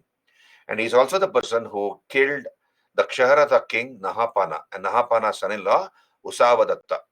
So he killed Nahapana and his son-in-law Usavadatta and ended the line of the Kshaharatas. So he took the title Kshaharata Vamsha Nirvashe Sakara. We'll come to that. So what are the various areas conquered by Gautamiputra Shatakarni? So he supposed to have conquered what is called Telangana, that is Bodhan, Ashmaka or Bodhan in present-day Telangana. Then he conquered Mulaka, that is the Godavari region in Maharashtra, Rishika, the Krishna region, those days called Rishika, Vidarbha in Maharashtra, Setagiri, that is Nagajanakonda in Andhra, Vaijayanti or Banavasi in Karnataka, Aparanta, the Konkan coast. So he was a great warrior. He conquered all these areas. And then he also defeated and killed Nahapana and Usavadatta, Nahapana's son-in-law. So in short, Sil, I have used the word son-in-law is Sil. So SIL is son-in-law. Don't get confused. Just to save space, I have used that short form. So Nahapana's son-in-law, Usavadatta. And he ended the line of the Kshaharatas. He took the title Kshaharata Vamsha Nirvashe Sakara. So whenever there are words like this, long words, you divide them into 2 or 3 parts. Kshaharata Vamsha Nirvashe Sakara. Kshaharata Vamsha Nirvashe Sakara, the destroyer of the Kshaharata dynasty. And Nahapana had issued 800 silver coins. So we have the name of Nahapana embossed on those coins or printed on those coins. Gautamiputra Shatakarni, after killing Nahapana, saw to it that his name is struck on those coins of Nahapana. So on the coins of Nahapana, we have the name of Gautamiputra Shatakarni, which have been struck. So from that we come to know that he had killed Nahapana, right? So this is Gautamiputra Shatakarni. So he had many titles. Gautamiputra Shatakarni had many titles. Of course, one was Ksharata Vamsha Nirvashe Sakara. He's also called by these titles Eka Brahmana. Why is called Eka Brahmana? Because he patronized the Vedic religion. So rituals, sacrifices, Vedic rituals, sacrifices were again encouraged by the Shatavahana kings. So he's called Eka Brahmana, Kshatriya Darpana Mardhana, one who destroyed the ego of the Kshatriyas. Kshatriya Darpana Mardhana, Shaka Yavana, Pahalava Nisudhana, Trisamudra Toya Pitavahana, the person, the king who conquered the 3 oceans, Dvijakula Vardhana, Shatavahana, Kula Yasha Pratishthapanakara, Shatavahana, Kula Yasha Pratishthapanakara, Raja Raja. These are the various titles of Gautamiputra Shatakarni. Then Vashishtiputra Sri Pulamavi, 24th king of the dynasty, Vashishtiputra Sri Pulamavi, who shifted the capital from present-day Maharashtra to Andhra, that is from Paithan or Pratisthana to Dhanyakataka, what is now called Amaravati. So he shifted the capital from Pratisthana to Amaravati. Then Shiva Sri Shatakarni, 25th king, he married Rudradaman's daughter, Rudradamanika. So Rudradaman was the Shaka king of the Kardamaka branch, as you all know. So Kardamaka branch of the Shakas.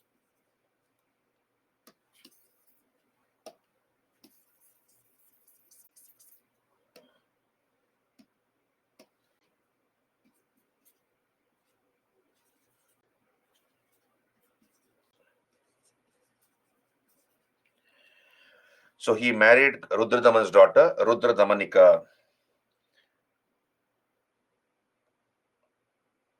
Okay. Now you don't need to learn any Sanskrit classes, Ankush. You'll forget history then. You just focus on history, right? Unless you want to take Sanskrit as your optional. If it is all Sanskrit, is Sanskrit language literature there as an optional in UPSC. Then you can opt for Sanskrit if you want. But otherwise, no, you don't just to pronounce these words, you don't need to learn Sanskrit. Okay. Then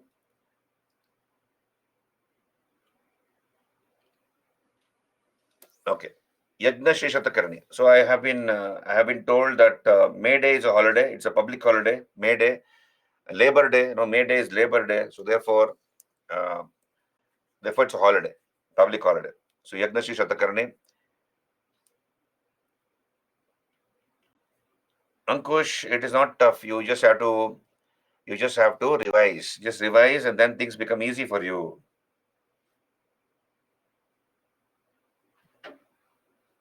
Okay, Yagnashi Shatakarni, last great king of the dynasty, and he issued 14 coins. 14, a combination of a few metals like copper, tin, etc. That is 14. So we have an image of a ship on his 14 coins. From that, we come to know that lot of encouragement was given to trade, maritime trade, international trade by the Shatavahanas. So Yagnashi Shatakarni, last great king of the dynasty. And he was a contemporary of Acharya Nagarjuna. So remember this, Acharya Nagarjuna, he was a contemporary of Yagnashi Shatakarni, and Acharya Nagarjuna was a great Buddhist philosopher. So he propagated two philosophies. One is Madhyamikavada, and also Shunyavada. Madhyamikavada and Shunyavada, that is, he gave the theory of voidness. Shunyavada, that is theory of voidness. Understand this? Theory of voidness. Theory of voidness. And for this purpose, he is called Indian Einstein. He is called Indian Einstein for that reason. Because it was Einstein, Albert Einstein, who spoke about voidness in the universe. In the deep space, you have uh, a part of the space, which is void, a section of the space, one area where there's voidness. You don't hear anything or sound, don't see light or sound, etc. Voidness. So he was the one who gave this theory of voidness. Therefore, he's called Indian Einstein, Acharya Nagarjuna. And he also wrote a number of books, Sanskrit books, like Madhyamika Karika, Shunya Saptati, Shruhullekha, Pragna Paramita, Arogya Manjari, Rasaratnakara. Not all, see, Divya, I have not given all the kings. Most important I have given.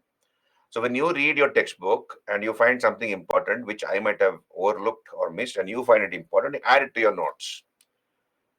Add it to your notes.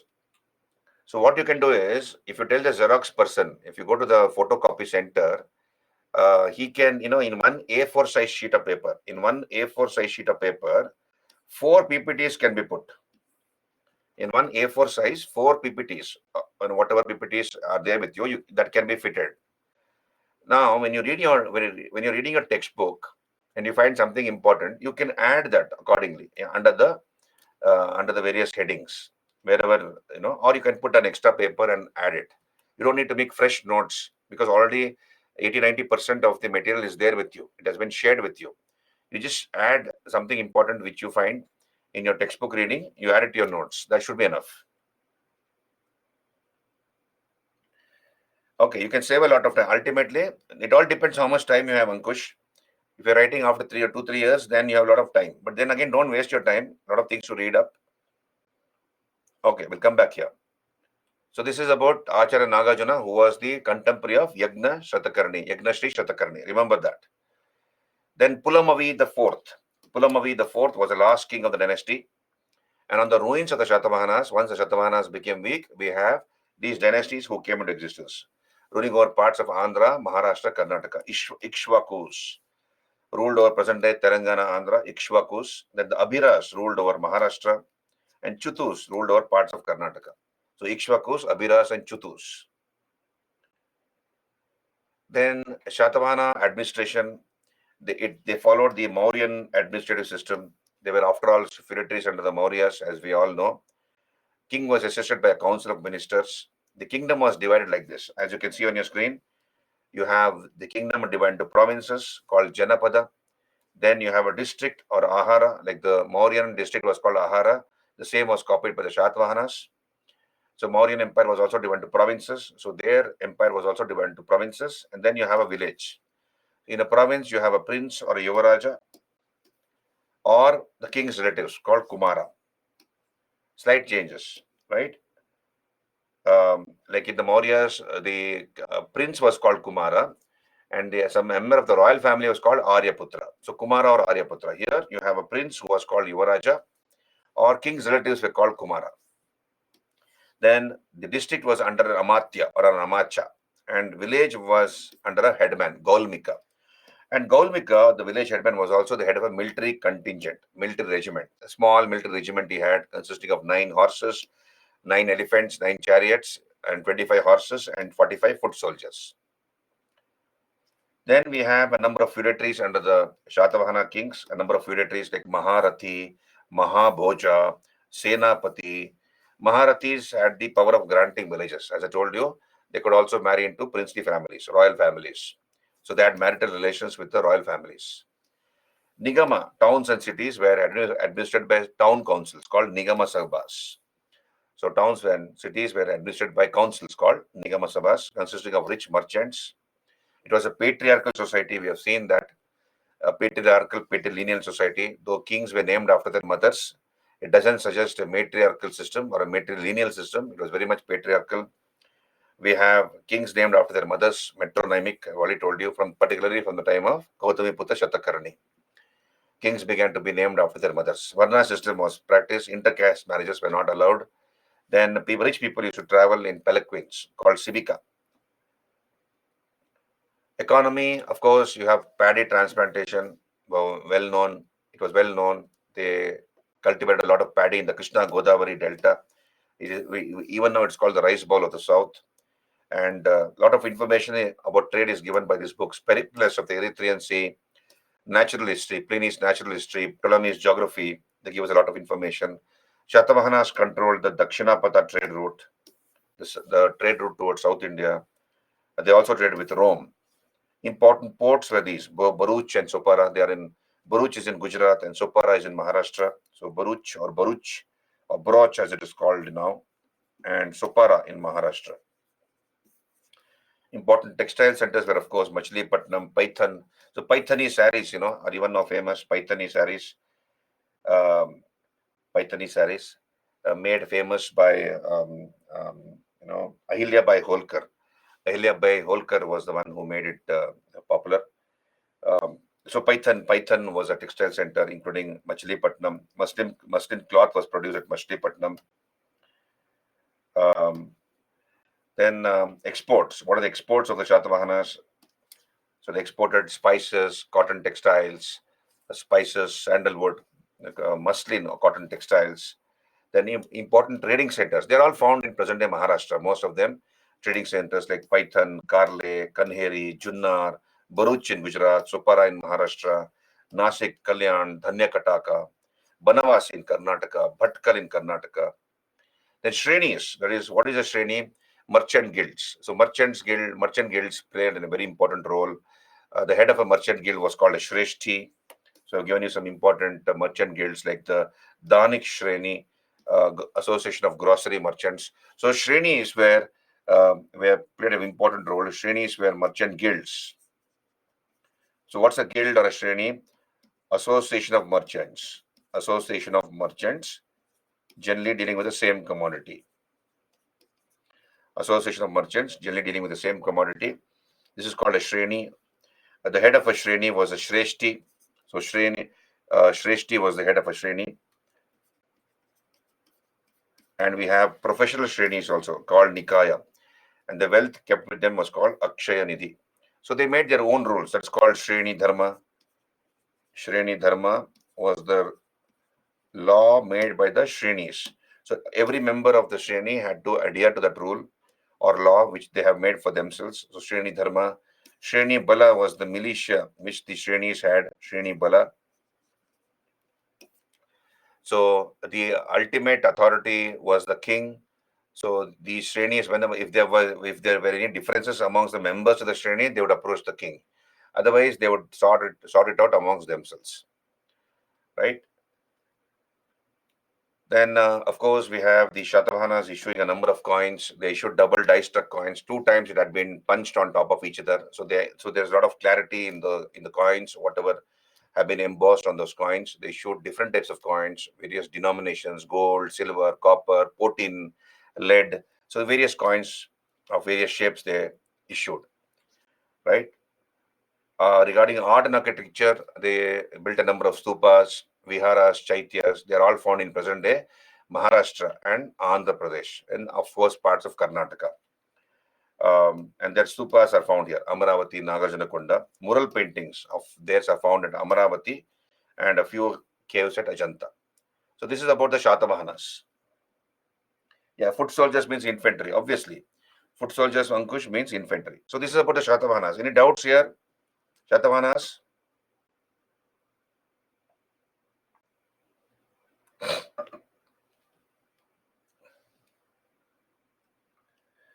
Then we come to Meghavarman dynasty.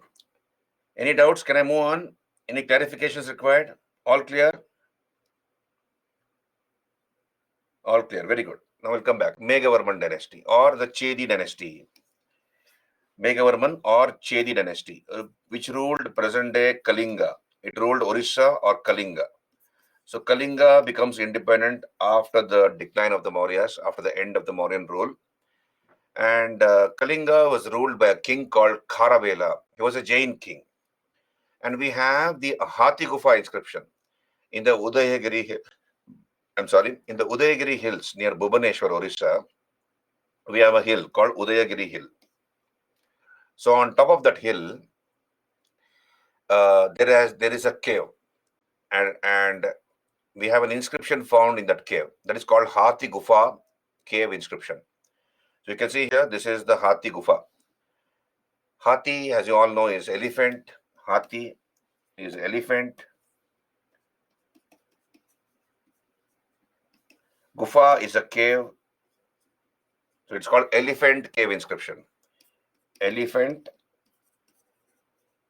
cave inscription.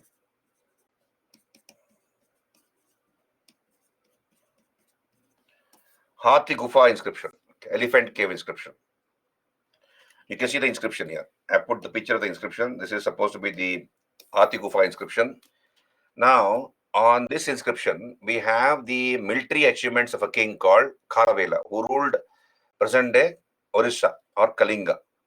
Now, unfortunately, some of the lines have got damaged. In the sense, it's got smudged. It's not clear because rock expands and contracts in hot weather.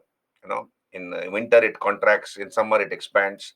So because of that reason, because of the weathering, the process of weathering, many of the lines have got erased. They're not clear. But from whatever we can read, we come to know the military achievements of the Jain king of Kalinga by name Kharavela. So this is the Hathi Gufa inscription found in the Udayagiri hills near Bhubaneswar, Orissa. So it was issued by this king called Kharavela. It is in the Prakrit language and the Brahmi script. So we come to know the victories of Kharavela. So I have put a chart here, you can see here. So these are all the information we get from the Hathi Gufa inscription. Kharavela rebuilt his capital Kalinga Nagari, which had been destroyed by floods. So Kalinga Nagari was his capital. It had been destroyed by floods. So he got it repaired. He rebuilt the capital. Then he got the irrigation canals of the Nanda era repaired. So Nandas had built irrigation canals that had got damaged. He got it repaired. He's supposed to have defeated the Shatavahanas, also the Cholas, Cheras, Pandyas. He conquered Patliputra. So all these details are given in the Hathi Gufa inscription. And also, there was an effort made by Kharavela to unite the Jain Sangha. So you see, he patronized Jainism. So in 161 BC, he called a conference, a council, a Jain council at Kumaragiri. So he called a Jain conference or a council at Kumaragiri. What was the purpose? The purpose was to unite the Jain Sangha. Jain Sangha, as you all know, had got divided into two parts, Digambara and Shvetambara. So here, this Kharavela wanted to unite the Jain Sangha into one. But unfortunately, this effort of his failed. This effort of uniting the Jain Sangha again into a single religion failed. So, so this is about Kharavela. So from whatever lines we can read, this is what we can gather. Right?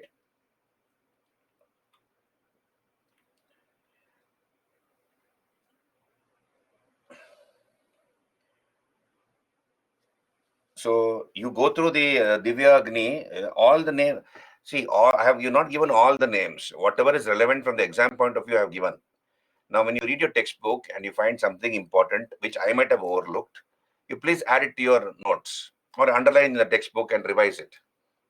Right? And then answer the questions, previous year questions. That is the reference point for you. What type of questions can come in the exam?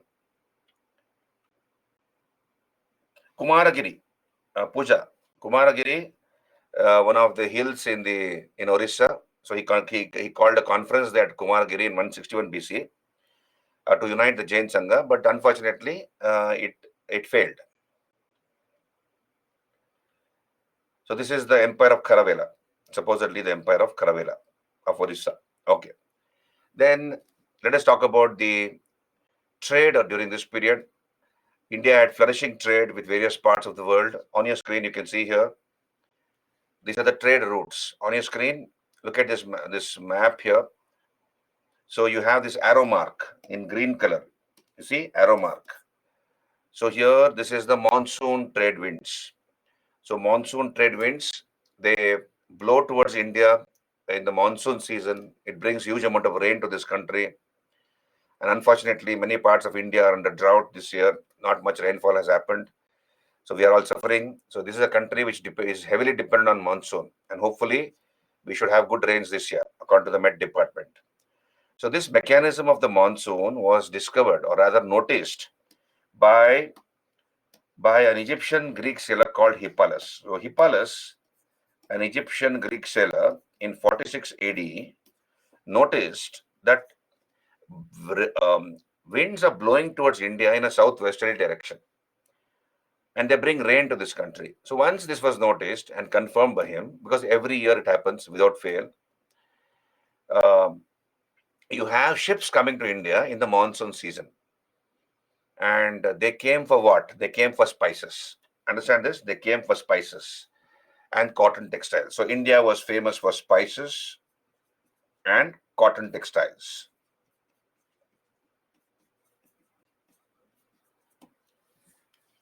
So they used to come to pick up spices. And in course of time, understand this, in course of time, there was a lot of demand for spices.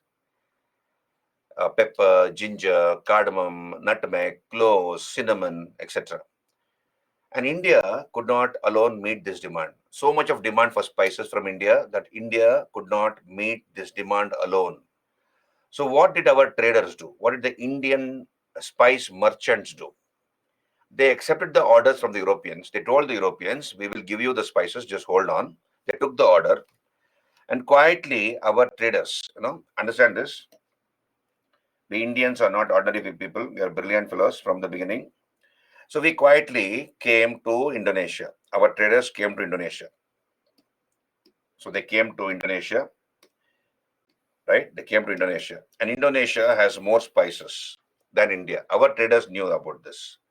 So they picked up spices, they bought spices in plenty from Indonesia at a very cheap price, and they brought it to India. They brought it back to India and sold those spices to the Western traders, merchants.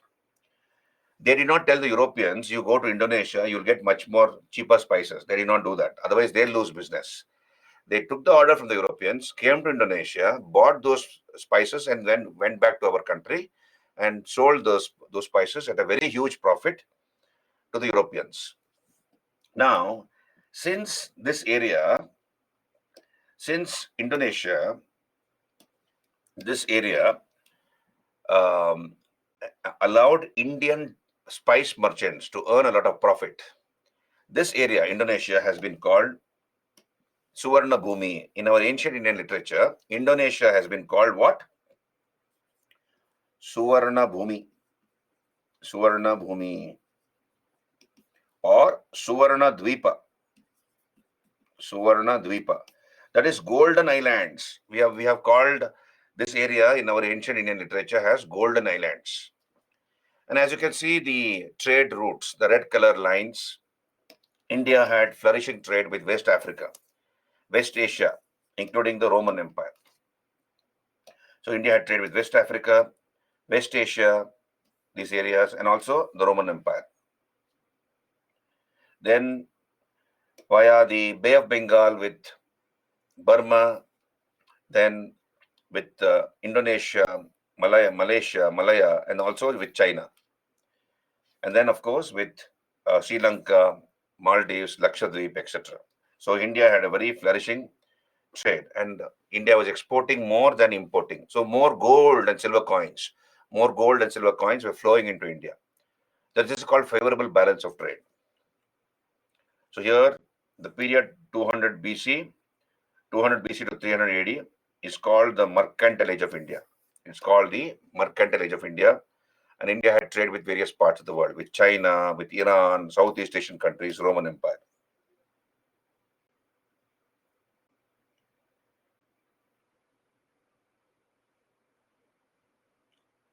No, no, no, everybody, not just Shatavahana kings. It's about India as such, Indian traders, particularly South Indian traders. South India had flourishing trade with various parts of the world. Okay, uh, both. You can say everything from Bengal and Gujarat downwards.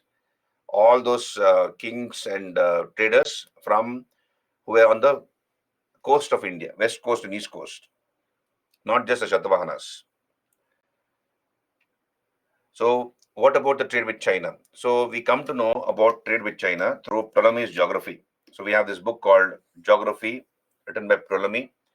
It talks about the trading routes connecting India with China. So, basically, we traded by the sea route, easier that way. So, via Indonesia, Malaysia, and then towards China. And what are the various products brought from China? Silk, of course, silk fabrics and porcelain utensils. Porcelain is cup and saucer, porcelain utensils. And we have found Chinese gold coins in Mysore. In the excavations in Mysore, Karnataka, we have found Chinese gold coins. So from that, we come to know there was a lot of trade between India and China in the post-Maurya period. So basically, we imported silk fabrics and porcelain utensils from China. Then India also traded with Africa, particularly West Africa. You can see here, East Africa. So via the Arabian Sea, India had trade with Egypt as well as Abyssinia, that is Somalia. What is called Somalia now, those days was called Abyssinia. Old name of Somalia is Abyssinia, and also with Egypt. And we have steel cutlery. Steel was invented in India, and we sold steel utensils to the Africans, particularly to Egypt and Abyssinia. To Egypt and Abyssinia. Abyssinia is the old name of Somalia. What we now call Somalia is Abyssinia. So we used to sell steel cutlery, including steel swords. Then trade with Southeast Asia. India also traded with Southeast Asia. And Southeast Asia was called Suvarna Bhumi or Suvarna Dvipa, Golden Islands. So what is called Indonesia, Malaya, Southern Thailand, etc. All these areas are called Southeast Asia, Suvarna Bhumi, Suvarna Dvipa. And we used to import spices, sandalwood from Southeast Asia. So a lot of spices used to come and also sandalwood. And how do we know this? We have the Tamil epic called Shilapatikaram. The Tamil epic called Shilapatikaram talks about it. So a lot of spices and sandalwood would be imported by India from Southeast Asia. So we had trade with China, with Africa, with Southeast Asian countries, particularly the Indonesian archipelago. It's called the Spice Islands, isn't it? Spice Islands. Java, Sumatra, what is now called Java, Sumatra, Borneo, Bantam, Malaccas, what is called the Malaccas, the Spice Islands. These are called the Spice Islands. Spice Islands. And that's the reason why the Portuguese went there, isn't it? When you do modern Indian history, world history, we know this. The Portuguese went and conquered, Indonesia, and later you have the Dutch who conquered the Spice Islands and did not allow anybody to come there, right? Because it was very profitable, lucrative in the European market too. So they would directly take spices to Europe and sell it there, and you make a huge amount of profit, right? And when the British tried to go to Indonesia, the Dutch massacred the British in the Battle of Amboina. So you study that as part of modern India.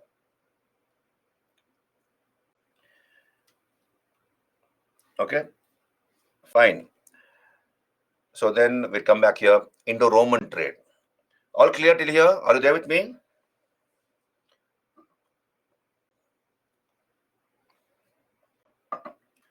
Uh, Dravid is telling is from Tamil Nadu. Shilapatikaram. Oh, fine, Dravid. Terium. Okay, we'll come back here. Indo-Roman trade. Right? Now, What did India export to Rome? India exported cotton textiles. Understand this? Cotton textiles like calicos, cotton textiles like calicos, muslin. So we exported cotton textiles to Rome. We exported spices to Rome, right? And also pearls and sandalwood. These were the exotic products which were exported to Rome by India during the ancient period. Now, please understand, um, we have we have there was a lot of drain of wealth from Rome. So what happened is Roman women, understand this. It is not me who is telling this. It is this historian called Pliny the Elder. So Pliny writes a book called Natural History. So he was a Roman writer, Pliny. He writes a book called Natural History, Naturalis Historia, Natural History. In that book, he tells us that Roman women, the people of Rome, developed a liking for Indian cotton textiles. So everything was bought from India. Huge amount of demand was there in Rome to wear Indian cotton textiles. Why were they demanding to wear Indian cotton goods or textiles? Because it was very light, it was very thin, as a skin of a snake. So muslin, Indian muslin and calicos were very light, it is skin friendly. So they loved to wear this. And it was also very, very transparent. So since it was very transparent, Pliny the Elder tells the Roman authorities to ban this trade because he says that there was so much of demand for cotton textiles from India that Rome was losing 550 million sesterces every year to India. There was a drain of gold coins from Rome to India to the tune of 550 million sesterces. That was the Roman currency. So 550 million gold coins. Every year, Rome was losing that much of gold coins to India. So there was a drain of wealth from Rome into India. At the same time, Pliny the Elder says, please ban this trade because we are not only losing gold coins, but it is also affecting the morals of the city. He says it is affecting the morals of the city of Rome.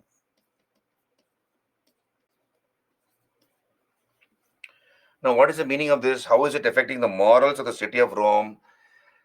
See here, Roman women used to wear a cotton cloth of India, which was transparent.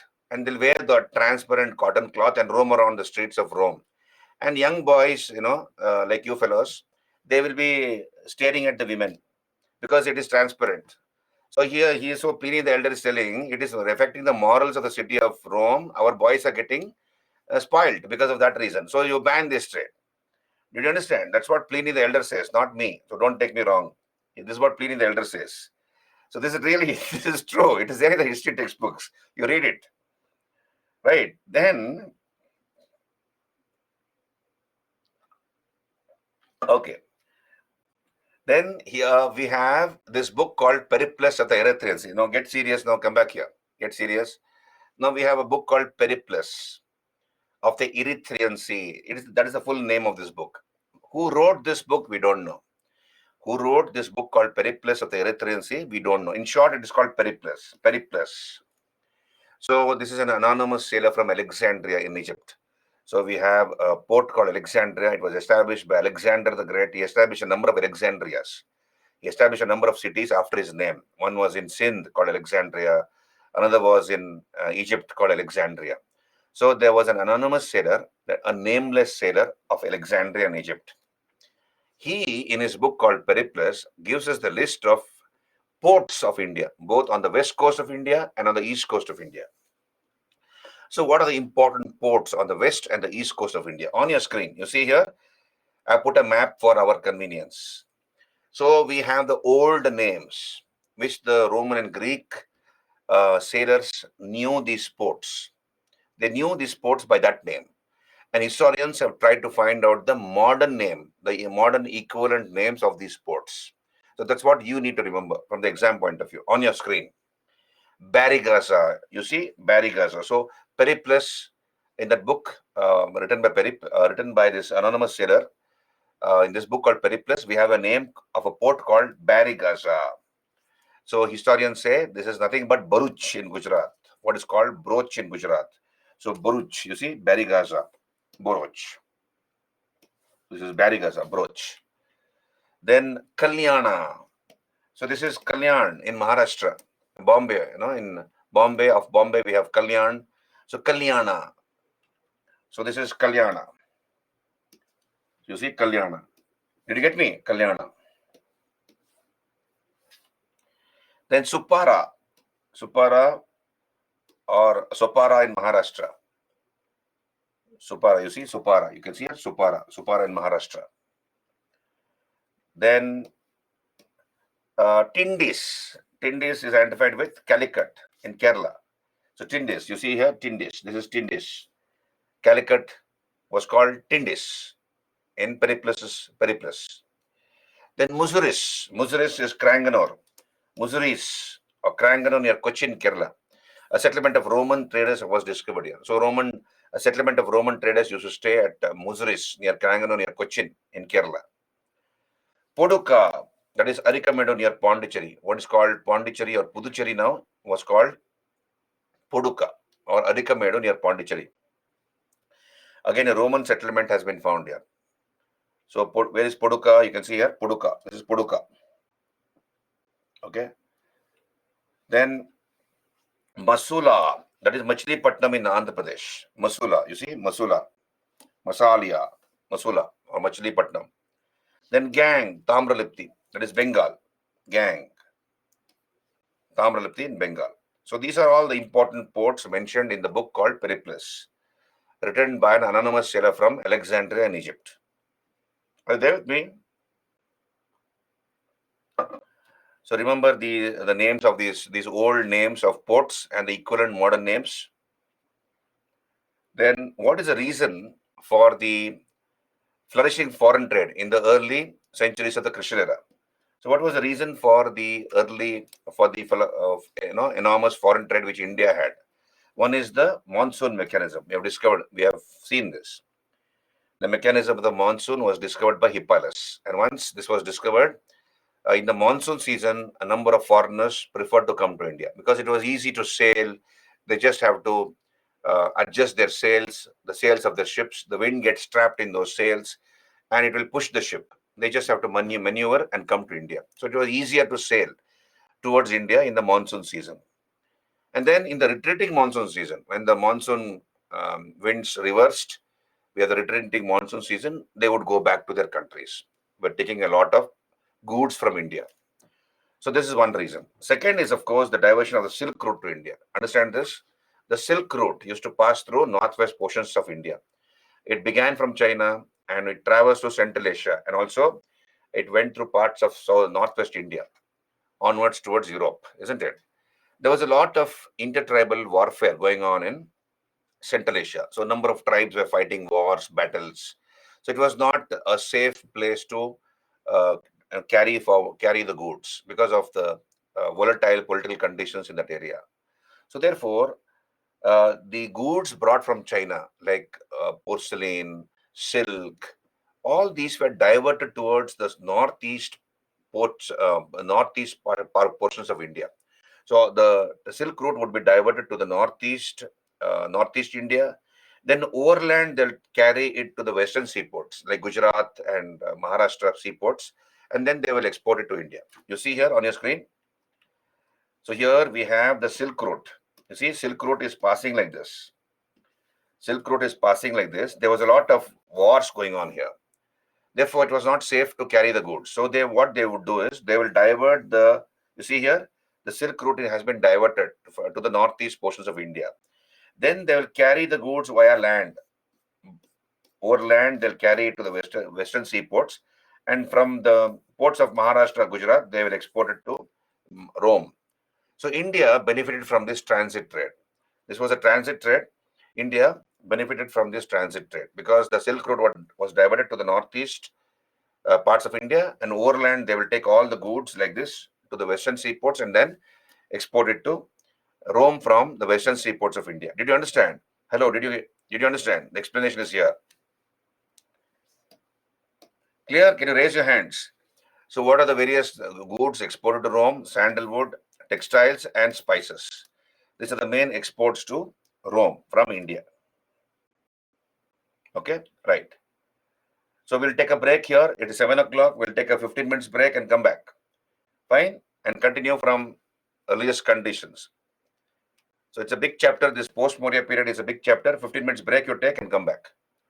Okay, so we meet at 7:15. 7:15 we meet till 8:30. Carry on.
Good evening once again. Can we continue?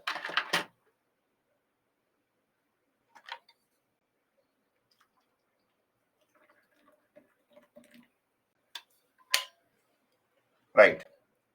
So here, let us look at the developments in the religious field during this period, in the post-Maurya period. Now, what are the important developments in the religious field? First of all, we have the final division in the Buddhist Sangha into Hinayana, Mahayana. So, the fourth Buddhist council took place during the period of Kanishka. So, in the first century AD, we have the fourth council which took place. Where did it take place? It took place in Kashmir, the fourth Buddhist council. And in this council, which took place in the first century AD at Kashmir, we have the final division in the Buddhist Sangha into Hinayana, Mahayana. Hinayana and Mahayana. So this is called the second schism, the second division in the Buddhist Sangha, and the major division in the Buddhist Sangha.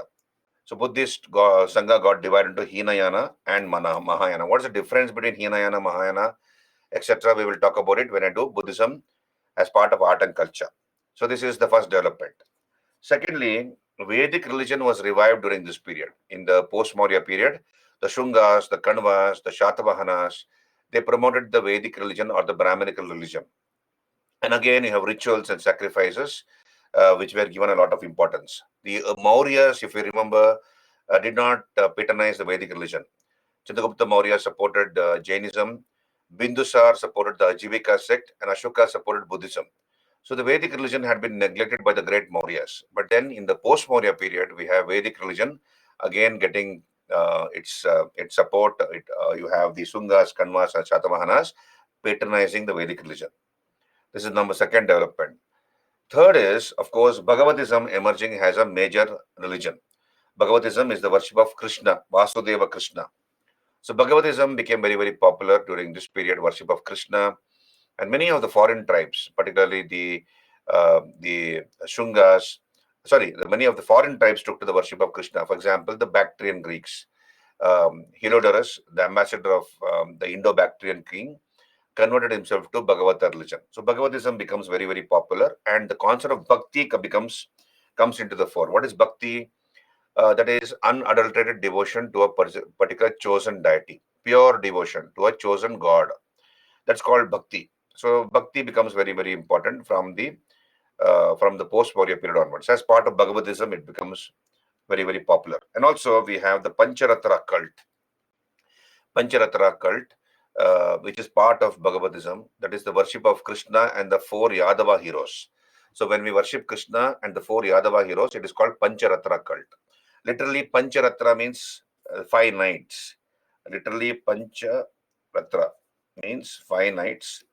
Here, it is the worship of Krishna and the four Yadava heroes. So, who are the four Yadava heroes along with Krishna? One is, of course, Vasudeva Krishna, worship of Krishna. Then his elder brother is worshipped, that is Vyuha Sankarshana or Balram. So, Sankarshana or Balarama, he is worshipped. Then Samba, the son of Krishna by Jambavati.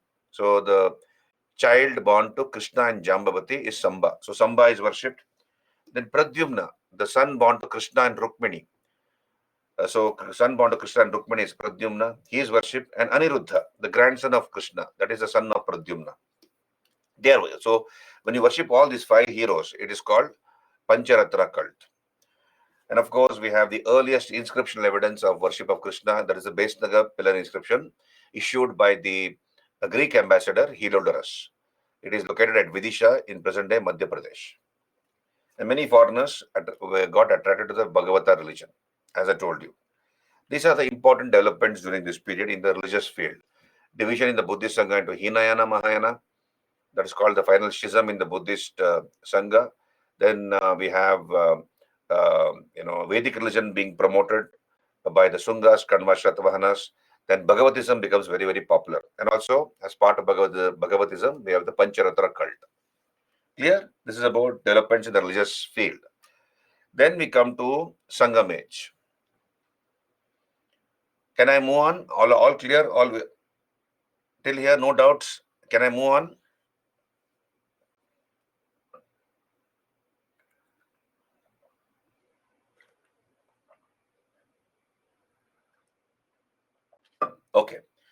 So let us talk about what is the Sangam age.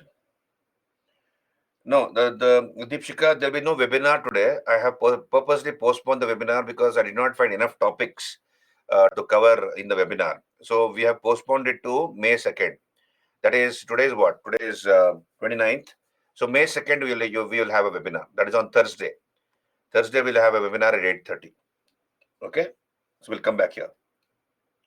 Vignesh, I told once more, he says, Vignesh, I told you, uh, in the religious field, we have certain developments. One is Buddhism got divided into Hinayana, Mahayana. That is number one. Number two is Vedic religion again came to be patronized by the Sungas, Kadmas, and the Shahtavanas. In the post-modern period, Vedic religion got its got its patrons. Third is Bhagavatism becomes a very important religion. Worship of Krishna becomes very, very important during this period. And the concept of bhakti is also there in Bhagavatism. And of course, as part of Bhagavatism, we have the Pancharatra cult. That is the worship of Krishna and the four other Yadava heroes.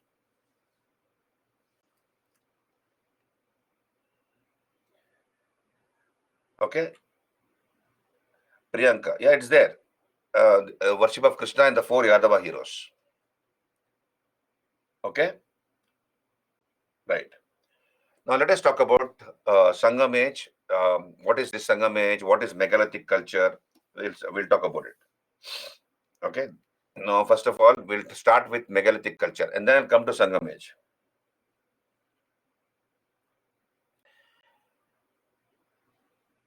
Yeah.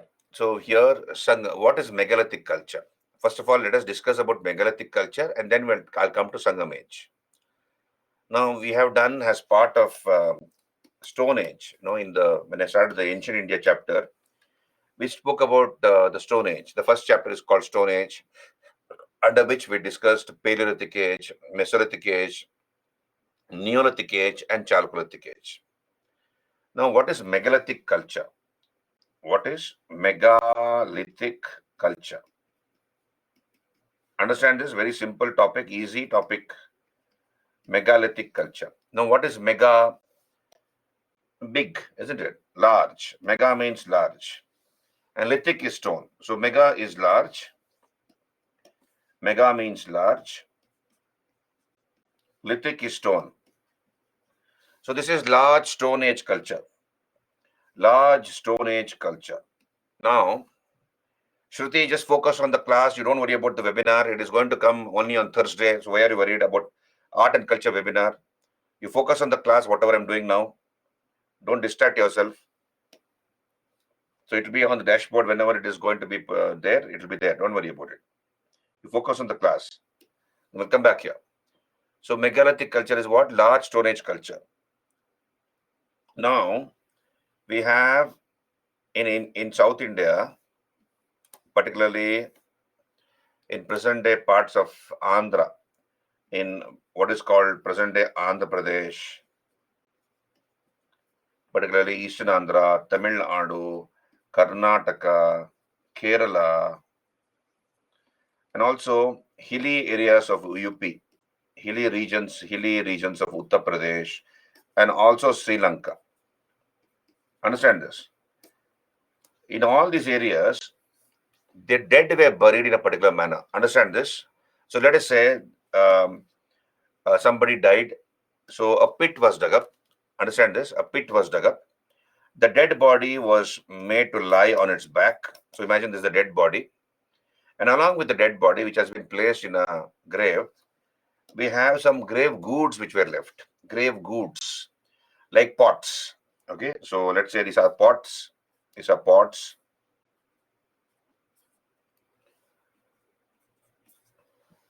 Black on red ware, black and red ware rather. So you have black and black ware, black and red ware.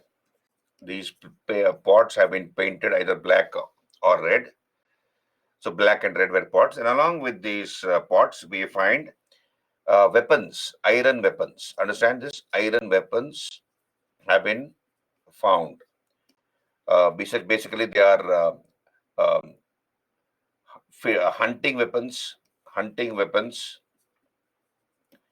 fishing weapons, and war weapons. Hunting, fishing, and war weapons, along with pots, which have been plated black and red ware. So these weapons have been found. No, hardly any agricultural tools and implements have been found. Very less agricultural tools and implements have been found. Mostly these iron implements, they're all war weapons or weapons of hunting and fishing, along with black and red ware. That is pottery painted either black or red. So along with the dead body, these were buried into the pit, and the pit was closed. Understand this? The pit was closed. Imagine the pit has been closed like this. So the pit has been closed. So the pit has been closed. And then you have a stone. Understand this? Stones have been arranged like this. Stones have been arranged all around the grave. And a big capstone has been placed on top of it. These are called megalithic burials. There are different types of megalithic burials. I'll talk about it. There are three types of megalithic burials: urn burial, pit circle grave, and schist burial. Right? I'll talk about it. I'll show you the pictures also. Now, what does it suggest? It suggests that people believed in a life after death. Here in South India, particularly in present-day Andhra, uh, Tamil Nadu, parts of Karnataka, Kerala, people believed in life after death. It suggests that people believed in life after death. And these grave goods have been buried in the belief that these may be required by the person in another world. Even when he's reborn in another world, these may be required by that person. And from this, we can come to know, we can reconstruct the material culture of the Deep South. We can reconstruct the material culture, what type of culture the people in the Deep South had. So we can reconstruct that. This is called megalithic burials. These are also called dolmens. These megalithic burials are also called dolmens. Okay, they're also called dolmens. So on your screen, you can see, so we are discussing what is megalithic culture. So iron tools and implements, of course, appeared much later in South India. So iron tools and implements were buried along with the dead. And we can reconstruct the material culture of the period. So these are called megalithic culture or large Stone Age culture. And these have been found in the length and breadth of South India, Eastern Andhra, Tamil Nadu, Karnataka, Kerala, hilly areas of southern Uttar Pradesh, and even Sri Lanka. So along with the dead, people placed many pots. They are either polished black and red ware and iron implements, in the belief that these may be used by the dead in the next world. So mostly fighting and hunting weapons have been found. Very less agricultural tools have been found. So we can presume that they had a hunting and a fishing economy. So this is the distribution of megalithic burials in South India, mostly concentrated in Eastern Andhra, Tamil Nadu, parts of Karnataka and Kerala. And some are also found in the upland areas of UP. Did you understand? Hello, are you there with me? Dolmens, D-O-L-M-E-N-S. You have given a note here. You can see here dolmens. They're called dolmens. Just hold on. So you see here, urn burial. What's an urn burial? So look at the pictures here. This is an example of an urn burial. Urn burial, bones of the dead person were collected and put in a pot or an urn. It was collected in a pot, the bones of the dead person. The pot was buried into the ground and have a circle of stones placed. So like this. Draw a picture. You see. So the urn, the pot was all the dead person's remains, ashes, bones, fingernails, hair, etc. They were all collected, put in the urn or a pot. The pot was buried into the ground like this. So this has been covered by mud, and then stones were placed like this. All around the grave, stones were placed like this, and a big stone or a capstone was placed like this on top of the grave. This is called urn burial. Are you there with me? Urn burial. Then we have pit circle grave. You see, this is an open pit. The body was placed on a flat wooden board. You see, imagine this is the body. So the dead person is placed like this. So that person is placed like that in an open pit. And then you have a circle of stones. You can see these are the circle of stones around the dead body. Circle of stones. And okay, so a stone circle was built around it. This is called pit circle grave. This is called pit circle grave, right? And then, of course, we have a cyst grave. So this is an enclosed tomb made of stone. This is an enclosed tomb, cyst grave. It's an enclosed tomb made of stones. So in three places, four places, you have stones. Okay, so it's something like that, stone, and then you have a capstone like this placed on top. So graves are made of granite slabs and surrounded by a circle of stones and covered with a flat stone. So cyst grave. So three types of graves. So here this is slab supported dolmens at Hirebenakal. This has been found on the banks of the Tungabhadra river in the Koppal district of Karnataka. In the Koppal district of Karnataka at a place called Hirebenakal. Slab supported dolmens. So the Cholas, Cheras, Pandyas were supposedly in the late megalithic phase. That is when the megalithic culture was coming to an end. The Cholas, Cheras, Pandyas were in the late megalithic phase. Now, what is the explanation given by historians as regards the birth of civilized communities in the south? In other words, how did civilization come into existence in the south? We have done about North India. You remember Harappan civilization declined. So origin of the Harappan civilization. Then for various reasons, the Harappans abandoned their cities and went away. And for 1,000 years, we did not have any, for many years, we did not have any traces of civilization in our country. And then the Aryans came, they came into the Sapta Sindhu region. They settled down for 500 years. Then they discovered iron by 1000 BC. And then you have the later Vedic period, where you have traces of early cities coming into existence in the Indo-Gangetic basin, Hastinapur, Kaushambi. Slowly, civilization spread from the west towards the east. We have discussed all these things. Now, how did civilization come into the south, according to historians? First of all, we have megalithic people.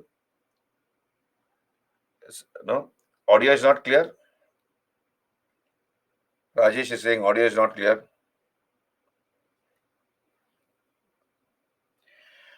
Ankush, these are all the people are not following any religion here. These are supposedly they were in the late megalithic phase. This is in the megalithic phase where they must have had a tribal sort of a religion. We don't know what type of a religion they had, but that was their burial method. That was the type of burial practice followed in the deep south.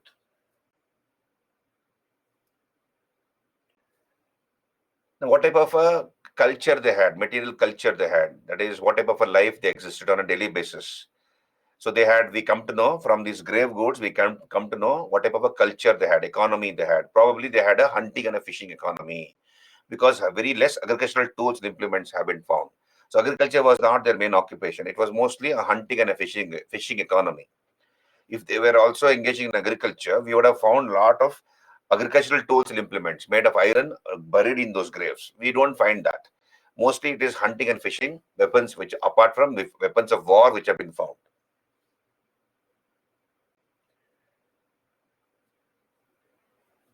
No, it suggests that people believed in a life after death. Dipshika, it doesn't suggest black magic and all that ghost. They might have believed in ghosts and evil spirits, such things. But then whatever grave goods have been found, from that we come to know that they believed in a life after death. They believed in the belief, they had this belief that there is life after death. That's why these have been buried in the graves.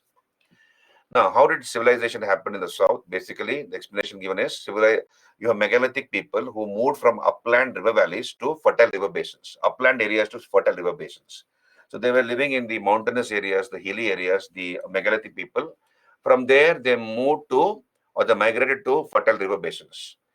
So they began to engage in agriculture on those fertile river basins of the south. That is number one. Number two is coming of Jain and Buddhist missionaries. So Buddhist and Jain monks from North India, they came to the south to spread Buddhism and Jainism. And they brought the North Indian material culture to the south.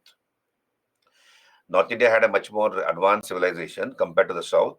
Of course, this is disputed. Please understand, this is disputed of late. This particular theory has been disputed because we have found some traces of civilization in the south. For example, in Tamil Nadu, I have put this note at the end of this chapter at a place called Kiladi in the Shivaganga district of Tamil Nadu. At a place called Kiladi, we have found an urban civilization. Rice grains have been found, right? Then pottery has been found. We have traces of a flourishing textile industry. People as early as 2500 BC, that is when the Harappan civilization was flourishing in North India, Northwest India. We have in Tamil Nadu, in the Shivaganga district, we have a place called Kiladi where we have an urban civilization, a parallel urban civilization which was flourishing. We come to know that the Tamils had a rich history and a civilization, maybe parallelly existing along with the Harappan civilization. So here, textile industry, they knew how to write. The people of the region of Kiladi, pottery has been found. Urbanization was there. They used to live in cities. You know. So here the many of the South Indian historians have disputed this, saying that it is not that civilization spread from North India to South India. South India, particularly Tamil Nadu, had a flourishing parallel civilization along with the Harappan civilization. But still more evidence is required, archaeological evidence is required for us to, for these information to get reflected in the books. So excavations are going on, and whenever we find some more material evidence, historians will be able to revise this opinion. So till then, we stick to whatever has been told by prominent historians, that civilization spread from the north to the south. So megalithic people moved from upland areas to fertile river basins. So they took to agriculture, and slowly material economy came into existence. Secondly, we have the Jain and Buddhist monks who spread from North India to South, who migrated from North India to South to spread Buddhism and Jainism. They brought the North Indian material culture to South India. And of course, Romans came to the South to pick up spices, cotton, textiles, and they also introduced advanced city culture or urbanization to the South. So this is the explanation given in the standard history books. Now, so basically, so megalithic structures, they mostly belong to the Mesolithic era. They have existed from the Mesolithic age through the Neolithic period. In India, it belonged to the Iron Age. Indian megaliths generally belong to the Iron Age, and they're basically sepulchral in nature. They are mostly sepulchral in nature. What is the meaning of sepulchral? That is, they're part of the burial ritual. They're part of the burial ritual as such. So they are basically sepulchral in nature. The dolmens or the megalithic burials, got to do with burial tradition. So let us talk about Sangam literature. What is the Sangam age? Understand this. What is Sangam age? What is Sangam literature? So we have discussed megalithic burial. Any doubts regarding megalithic culture, megalithic burial? So I've given you dolmens, you see, dolmens. They're also called dolmens. They are burial chambers from the megalithic era. They are basically, most of them are 3 or 4-sided stone structures with stone slabs called capstones on the top.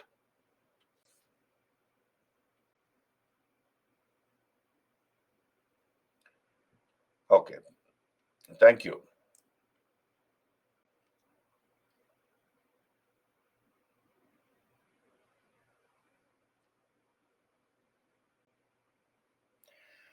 What will the ASI do? Unless you inform the ASI, ASI will not come to know about it, Deepshika. What if Deepshika is asking, what if some articles are found while digging for foundation of building in settlement area? What will the ASI will do? What will the ASI do? So unless the people who are digging understand the value of what has been found there, only then they will inform the police or the archaeological department will come to know. But unfortunately, many of the settlements of the Harappans, present day Gujarat, we have found 4 MSR site in Rajasthan. So many of those areas have been, utilized by the present people there. They don't know the value of that, historical value or the archaeological value of those. Sir, is this related to Sangam age? That's what these the Cholas, Cheras, Pandyas belong to the late megalithic phase. That is, by the time the Cholas, Cheras, Pandyas came into existence, began to rule, the megalithic culture almost was coming to an end. That's the meaning of that. Ankush, did you understand? The megalithic culture was almost coming to an end. So they belong to the late megalithic phase. Now let us understand what is Sangam age. Now understand this. What is Sangam age or Sangam literature? Now Sangam, understand this. What is Sangam? In geography, what is Sangam in geography? In geography, Sangam is a meeting point of two or more rivers, a confluence of rivers. When two or more rivers join together, at that point is called Sangam in geography. You all know that. But in the context of history, particularly South Indian history, Sangam is an academy or a parliament. Sangam was an academy or a parliament. It was an academy of scholars. It was an academy of scholars, poets, writers, etc.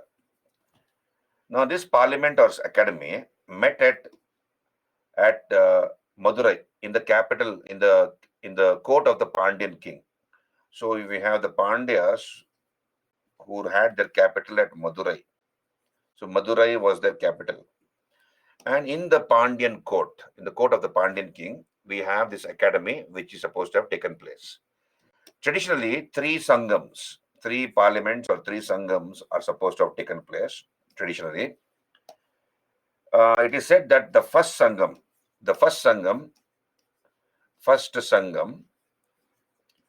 was attended by gods and legendary sages, I believe. Gods and legendary sages attended the first sangam. But none of the works of the first sangam have come down to us. So none of the books or works which were produced in the first sangam have come down to us. From the second sangam or the second parliament, only one book has come down to us, and that is the Tolkappiyam by Tolkappiyar. So we have this book called Tolkappiyam, written by Tolkappiyar. So this is the only book which has come down to us from the second sangam. And from the third sangam, most of the books which have come down to us is from the third sangam. So almost almost all books come from the third sangam.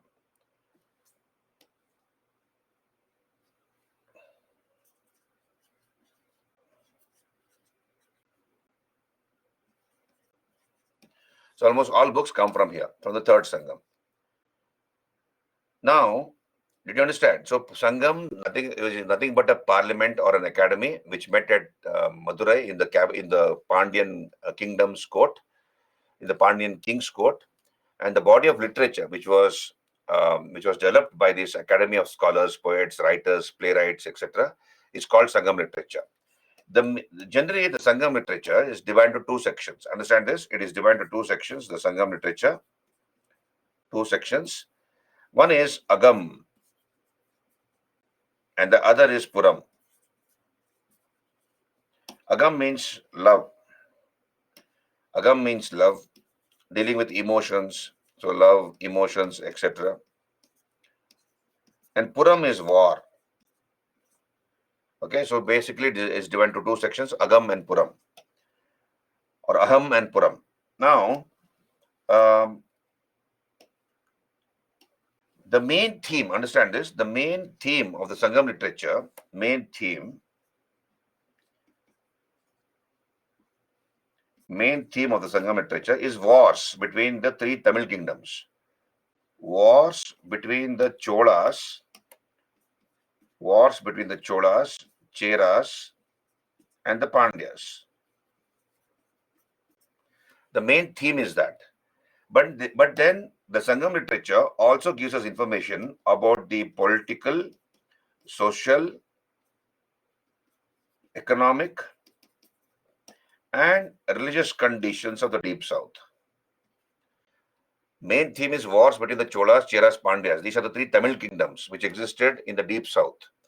But then from the Sangam literature, we also come to know what was the political structure like in each of these three Tamil kingdoms. How was the society? How was the economy? How was the religion like? We come to know all this from the Sangam literature. Did you understand? This is Sangam age.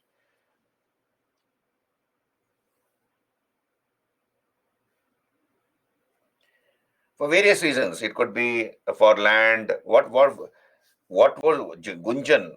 For what these three Tamil kingdoms are fighting? Hello, you see, Gunjan is asking a question. For what these three Tamil kingdoms are fighting? Generally, you know, throughout history, wars have been fought for three reasons. Understand this. There's a very famous saying in Kannada language that wars have been fought for three reasons. One is, okay, so wars have been fought for hennu, honnu, mannu. You understand? For a girl. So wars have been fought for a girl or because of a girl. Then because of gold, for gold, or that is for wealth, and for land. That sums up why wars have been fought in history. Not gold, glory, God. It is for a girl to possess a girl or because of a girl. For example, Mahabharata war. Shakuni, the Dushasan pulled the saree of uh, Draupadi, and Draupadi took a vow that till the Kauravas are destroyed, I will not, dye my hair, isn't it? So here, because of a girl or for a girl, wars have been fought for that. Two men want to marry a girl, they began to fight, or because of a girl. Gold, to possess gold, and for land. That sums up why wars have been fought in history. Not for ego. It is so ego is that is part of that. For wealth, for land, and for a woman or for a girl.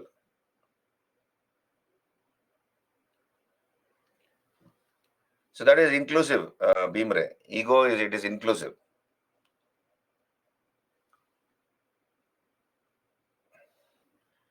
Okay. Did you understand Sangam age? This is Sangam age. So we'll come back here. We'll discuss that. And we'll also talk about Sangam literature. So Sangam literature on your screen. Earliest Tamil literature is called Sangam literature because it was standardized by an academy or Sangam of scholars and poets maintained by the Pandya rulers at Madurai. The literary works are confirmed by Greek and Roman accounts. So whatever information is there in the Sangam literature, we have Greek and Roman accounts, books also confirming that. And also archaeology. Archaeology also substantiates or supports this information given in the Sangam books. It was finally compiled in the 6th century AD, Sangam literature. Now, the main theme is wars between the three Tamil kingdoms, Cholas, Cheras, Pandyas. Sangam literature is divided into 5 sections.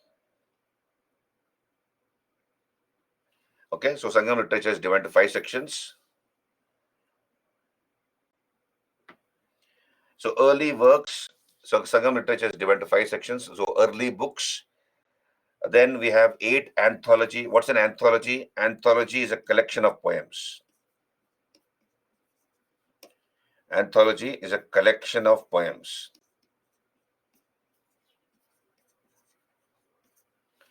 In English, anthology is a collection of poems. So 8 anthologies here. So people who are from Tamil Nadu, please excuse my slang. I'm not from Tamil Nadu. But then I don't have the Tamil slang for that reason. But anyway, Ettut Togai, Ettut Togai, Ettut Togai. So Ettut Togai. That is 8 anthologies. Ettut Togai. Then 10 short poems or idylls. In English, short poems are called idylls. Pattapat. Then 18 minor works, 18 small books. Padinenkil Kanakku, and then 5 epics. This is the entire gist of Sangam literature. Early works, 8 anthologies or Ettut Togai, 10 short poems or Pattapata. There are no fourth and fifth Vignesh. Generally, there are supposed to be 3 Sangams. First Sangam, second Sangam, third Sangam. Most of the books have come down from the third Sangam. Then then 18 minor works, and then 5 epics. Now let us discuss the important books as part of the Sangam literature. Important books. I think, I don't know what the timetable is, but then I think we have lost about a week or so because of some technical issues and also because of some medical issues in my house. I could not do 1 week of class. So we have lost about 5 days. We will make it up. Don't worry about it, right? We'll make it up. So um, I'll also discuss the timetable with the concerned people, and then I'll get back to you. But then will no, idylls are short poems. Short poems are called idylls. Hymns are shlokas. Hari, hymns are shloks. Hymns. Idylls are short poems. Now let us look at the important books as part of the Sangam literature. On your screen, Tolkappiyam, written by Tolkappiyar. Tolkappiyam, written by Tolkappiyar. This is the earliest text, deals with grammar. So deals with grammar, this Tolkappiyam. Then Madurai Kanji, written by Mangudi Marudan, describes Kaveri Pattanam, the most important source on trade and commerce in the deep south. So describes the city of Kaveri Pattanam. And this is the most important book which gives us information about trade and commerce in the deep south. Madurai Kanji, written by Mangudi Marudan. Then Murugarrupadai, written by Nakkirar. So this is a song in praise of Muruga. This is the most powerful god of the deep south. So Murugan, you understand this? Murugan was the most important god of the Tamils. Muruga or Murugan. So if you go to Tamil Nadu, you have so many idli shops named after Muruga, Murugan idli shop, right? So a lot of is the most important god of the deep south, Muruga. So later, Muruga is also called by other names. He's called Kartike, also called Subramanya, also called Skanda. So he's called by different names. So he is a god who originated in the Tamil country. For example, understand this, please.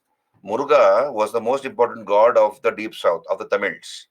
So later, the worship of Muruga was introduced in North India by Kumaragupta. Kumaragupta, when we come to Gupta period, we'll talk about it.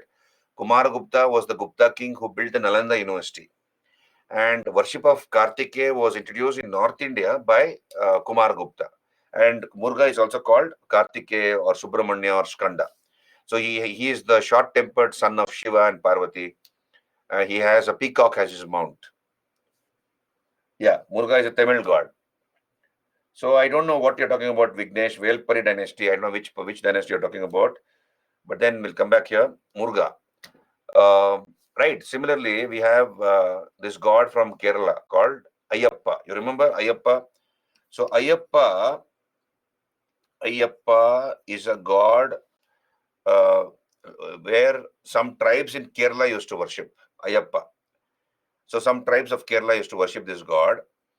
And then later, slowly, this Ayyappa cult became popular and it spread into other parts of South India and then finally to the north also. And he's now a world famous god, Ayyappa. He's called Harihara Sutta, that is son of Shiva and Vishnu, Ayyappa. So he's a god localized to Kerala and later became popular throughout India and also throughout the world among the Hindus.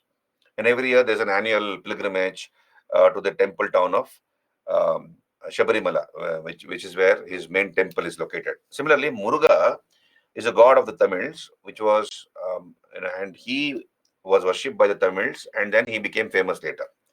So Murugarupadai, written by Nakkirar, is a song in praise of Muruga. Yeah, there's a mythological story, Ankush. I don't have the time to tell you stories now.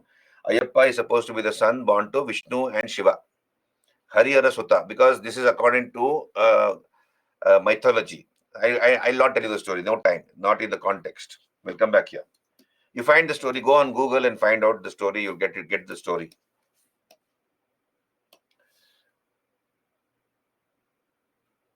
Okay, then Palamoli, another book written by Mundurai Araiyar. So Palamoli by Mundurai Arayyar. So deals with day-to-day rituals of Brahmins. Tirukkural by Tiruvalluvar. So Tirukkural written by Tiruvalluvar. This is the most important book of the Sangam age. This is called the Bible of the Sangam literature. It is full of proverbs. And the theme is ethics, morals, and values. And Tamils give a lot of value to this book called Tirukkural, written by Tiruvalluvar. In Chennai, you have an area or a gateway named after him called Valluvar Kottam. So some of you who have gone to Chennai would know this, or you from that place, Valluvar Kottam. Okay, so right then we have the epics. So the Tamils, just as Ramayana and Mahabharata were written in North India, Valmiki wrote the Ramayana, Vedavyas wrote the Mahabharata, and later we have various other versions of Ramayana. Tamil Ramayana was written by Kamban. He translated the Ramayana into Tamil language, Kamban. Similarly, you have in other languages Ramayana and Mahabharata, which were translated, but originally written in North India. Similarly, the Tamils had their own epics. So there are 5 famous epics of the Tamils. I'll tell you some stories here now. Shilapadigaram. Chilapadigaram. So don't take my slang seriously. With due respect to the Tamils here in the class. So let us understand the story of Chilapadigaram or Silapadigaram. So we'll come back here. I'll use a page. So what is the story? Silapadigaram. Silapadigaram. Written by Illango Vadigal or Illango Adigal. So let me tell you the story. Stay with me. This is in the context of the exam. I'm telling you the story because they could ask you questions, and UPSC has asked questions. So Shilapadigaram. So let us understand this story. An epic written by Illango Adigal. So there was one merchant. Understand this? There was a merchant called Kovalan. So he was a merchant from Puhar. He was a merchant of a place called Puhar or Kaveri Pattanam. So he was from Kaveri Pattanam or Puhar. So he was a merchant, Kovalan. And he had a wife called Kannagi. Kannagi was his wife. So they were a very happy couple. He was doing business, he was a merchant, and they were very happy until something happened. Until what happened? Until Kovalan fell in love with one dancer, a Devadasi. He fell in love with a beautiful Devadasi. Devadasis, they are literally girls who were dedicated to a temple, but unfortunately exploited by the high and the mighty of that area. The rich landlords, etc., would have exploited that girl, and she was almost reduced to a prostitute, unfortunately. So her name was Madhavi. So she was a Devadasi. Her name was Madhavi. Madhavi. So Kovalan falls in love with this Devadasi called Madhavi, and he begins to spend most of his time and money on her. He begins to neglect his wife Kannagi. He begins to spend all his money and time on Madhavi. And from Madhavi, Kovalan also gets a daughter. Her name was Mani Megalai. Mani Megalai or Mekalai, the heroine of the next epic. The heroine of the next epic. So here, Kovalan is married to Kannagi. He starts neglecting his wife Kannagi and falls in love with a dancer called Madhavi, a Devadasi called Madhavi. Okay. Then what happens is Kovalan has spent all his money on Madhavi, and he becomes, he has lost all his money, all his wealth. So she loses interest in him. Why? Because after all, she was a prostitute who was giving sexual favors in return for money. So once Kovalan is not able to bring more money to her, she loses interest in him.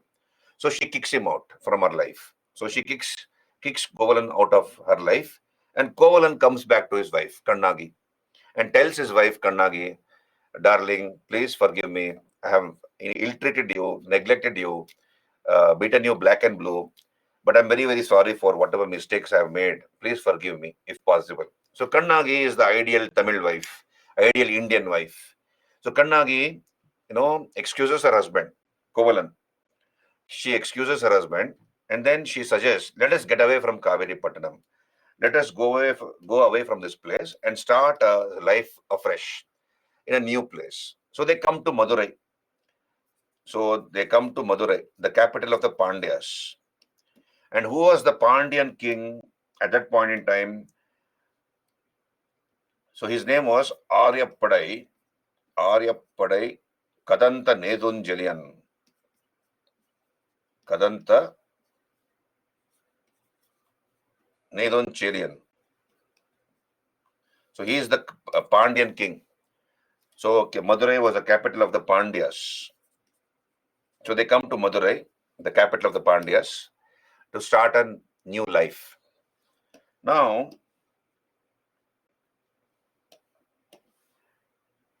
Ankush, you don't worry about it. Just understand the story, and then when you look at the choices, if at all they ask you the question, they will not ask you much. They might ask you the hero or heroine of this epic. So just understand this. Just understand the story now. So what happens is they come to Madurai, the capital of the Pandyas, and he has lost all his wealth. Whatever jewels he on his body, whatever jewels were there on his body, including necklaces, finger rings, etc. All he has given away to Madhavi. So he doesn't have any wealth with him, any money with him, this Kovalan. And Kannagi, his wife, had a pair of anklets. She had a pair of anklets.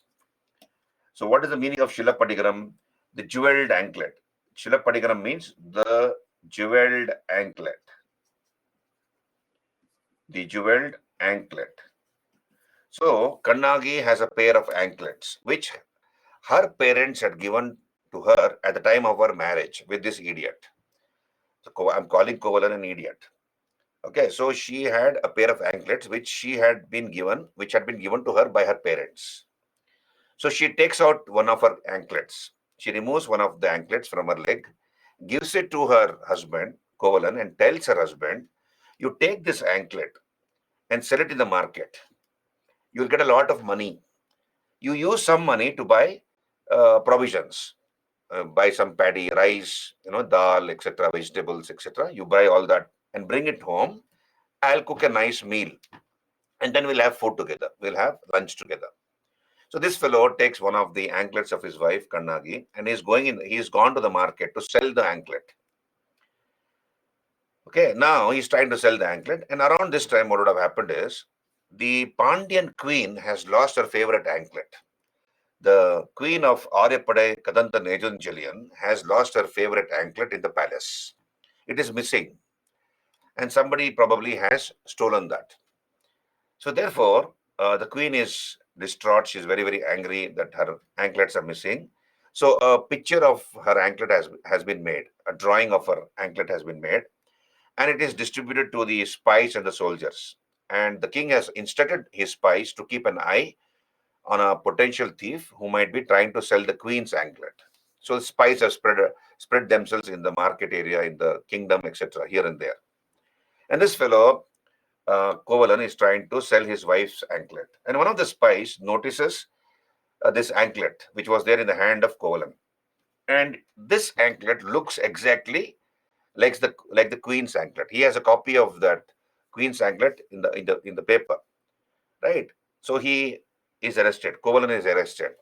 He is suspected to have stolen the queen's anklet and is brought before the king.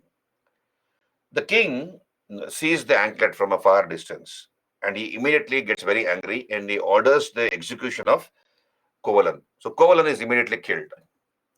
Now, Kannagi comes to know, his wife comes to know that Kovalan has been arrested by the king's soldiers and he has been accused of theft. So she takes her other anklet and runs to the palace. And then she tells the king that this anklet which she has with her is that of her parents, what her parents had given her at the time of her marriage to her husband. It has nothing to do with the queen's anklet. So she puts forth her case before the king, and the king now observes the anklet of Kannagi. He had not observed it. He had seen the anklet from a far distance. Now he observes the anklet of Kannagi from a close distance, and then he understands that he had made a big mistake, a grave mistake. He had ordered the execution of an innocent man, and Kovalan had been killed on the orders of the king. So the king starts lamenting. So he is feeling very bad that he has punished an innocent man. So the king starts lamenting. No, within his heart, he has heartburn, no, because he has killed an innocent person. He starts feeling guilty for that. And Kannagi is wrath with anger. So she has become a widow for nothing. So she's supposed to have torn her breast. She plucked her breasts out, and then she's supposed to have thrown it on the city of Madurai, which burned down. According to this story, she tore open her breast and threw it on the city of Madurai, and she curses the city of Madurai. So the city of Madurai burns down. King Nedunjalian also died after some time. So here later, the Kannagi was worshipped as the ideal wife, and that cult is called Pattani cult. What is Pattani cult? Pattani cult is the worship of Kannagi as the ideal wife. That is, if there be a wife, she should be like Kannagi, the ideal wife. And who was the person who started the Pattani cult? Pattani cult is the worship of Kannagi.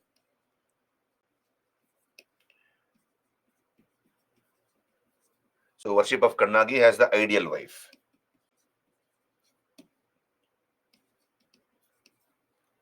Right? So this Pattani cult was started by a Chera king called Senguttuvan. A Chera ruler called Senguttuvan is supposed to have started the Pattani cult. Now, in the city of Thiruvananthapuram, what is called Trivandrum or Thiruvananthapuram, there is one Bhagavati temple. Understand this? Bhagavati temple.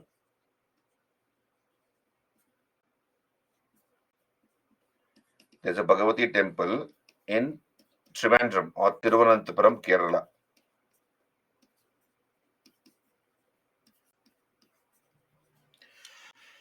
And just as Shabarimala, in Kerala, there's a you all know a place called Shabarimala, which is supposed to be the abode of the god Ayappa.